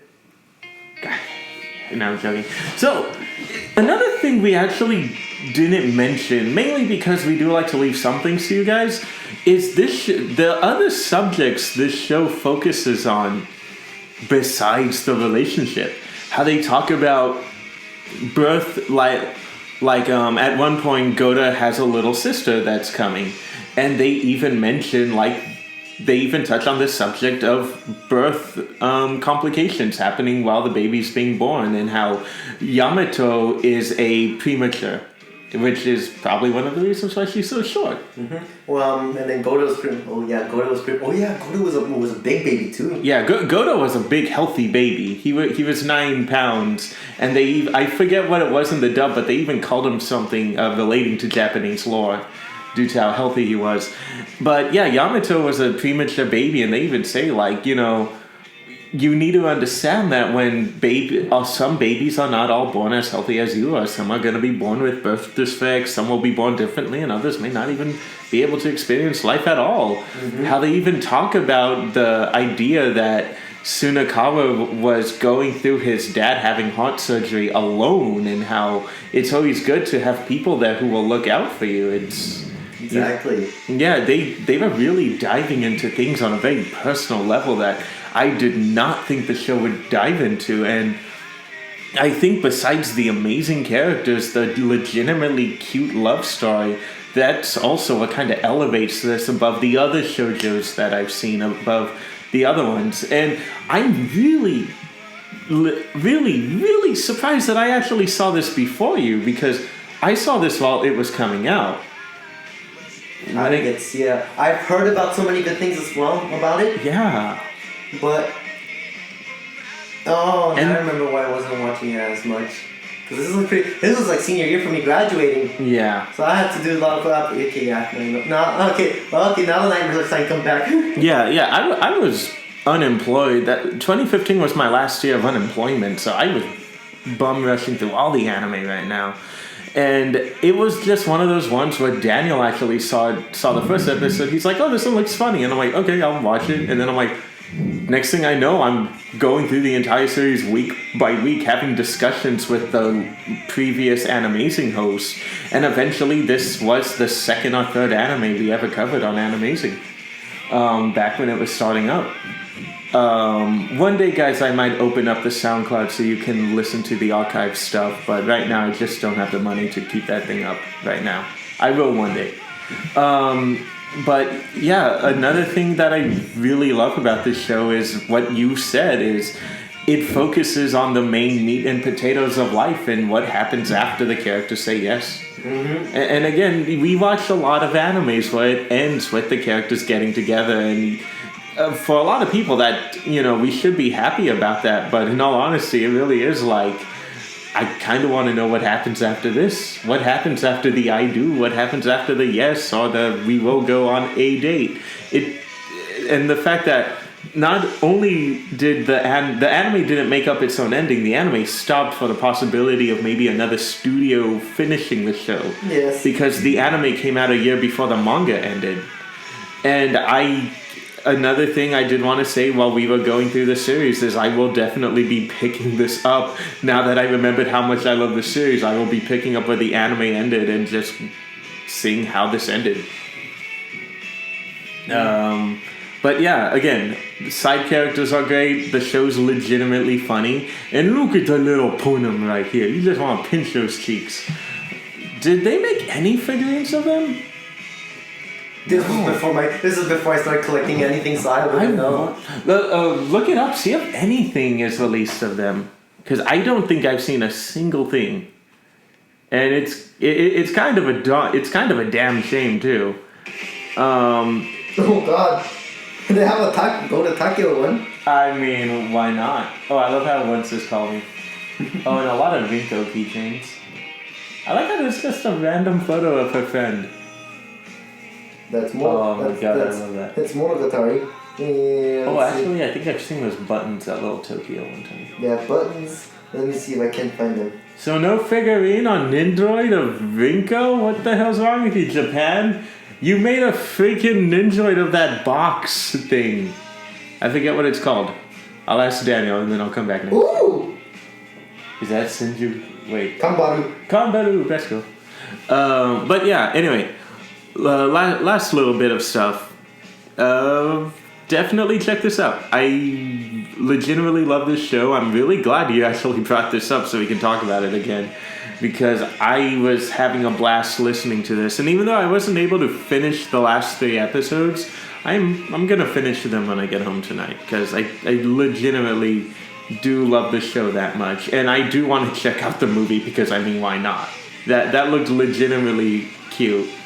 And we at Animazing do believe that not every anime or manga film is garbage. We still gotta do manga anime film month. Like, I'm really, really excited because we have some legitimately good stuff for that. Oh, interesting. Why do they... Oh, they look like the opening ones. Yeah, that's why. But no, there's no other Monogatari figures. Ah, it's a darn shame, goddammit. That's all I get is Monogatari figures. That's about it. Yeah. Well, also, me and you are behind on an We're behind on a Monogatari series, so we should get to that in the next coming month. Damn, man. That was such a big project, too. I know. God damn. 2 episodes, each of them like 3 hours, I think. 5 hours. No, it was like 2.5 hours each. But it was a lot, man. But it was worth it. That was such a good... That's also just a good series. You reminded me. I need to get that on YouTube. I actually think it might... No, it's not on YouTube. It will be on YouTube. We did an entire Monogatari blowout, and the episodes from the movie still have to be uploaded, so I'll get that stuff out there. But yeah, I'm so happy we were able to do that. I'm just happy I found someone who liked that show. Anyway, guys, that's it for Animazing. Tune in next week for hopefully next week, if not the week or 2 after. But we will finally be catching up soon. Yay! But yeah, tune in next week for fucking Demon Slayer. I mean, one of the hypest animes of the season, an anime that I typically would agree that is overhyped, but no. I mean, Ufotable did it, remember? Yeah. And I mean, who can say no to this banger right here? Oh, it's so good. Fucking Lisa. She's amazing. Yep. But stay tuned for that as well. And then once I square up, I'll try... Dude! God, that drop. Okay, sorry. No, you're good. That's what I was waiting for as well. And that's what I'm trying to train right now as well. I'm trying to get flexible because I'm a very stiff person. But I'm trying to get flexible so I can do freaking Inosuke's little trick. Okay. Oh god! Don't do it! Don't. I just gotta get good at doing a back bridge. Don't Uzumaki yourself. Hold on, let me see if I can try it. No. Okay. Anyway, yeah. So.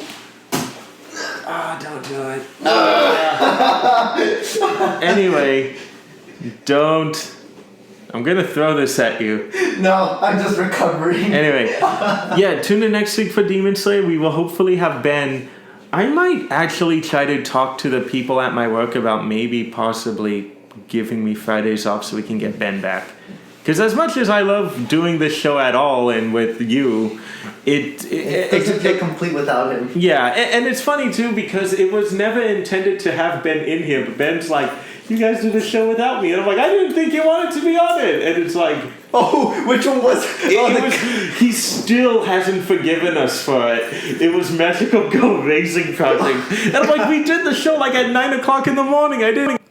Yeah, anyway, guys, we're closing it off right now. We're having some technical difficulties with the microphone. I may not have a lot of money for a lot of things, but I do have money to replace you, sir. Hey, that hurts me. Not you. Yeah, oh, wait. That wasn't Lewis. Ah! No, like zips it off. It's the Yeti mic. Yeah, you're like that character from Gumball whose microphone is his head. But yeah, tune in next week for Demon Slayer. But yeah, Ben was super mad. Cancer Collection, he just couldn't do it. Yep. Yeah, it was one of those cases where he just couldn't do it because that was when he disappeared for like that month and he wasn't there for Yojo Senki. Yeah. But again, like we had him back. We had him for Genlock, which I gotta post that part of the episode because I just posted ours. I need to post his after. But yeah, we're gonna have him back, and I'm gonna try to talk to my job about possibly giving me my Fridays off so we can do that again. All right, then sounds like a plan. Yes. All right, then till next week, guys. Bye. See you later for some hype action, baby.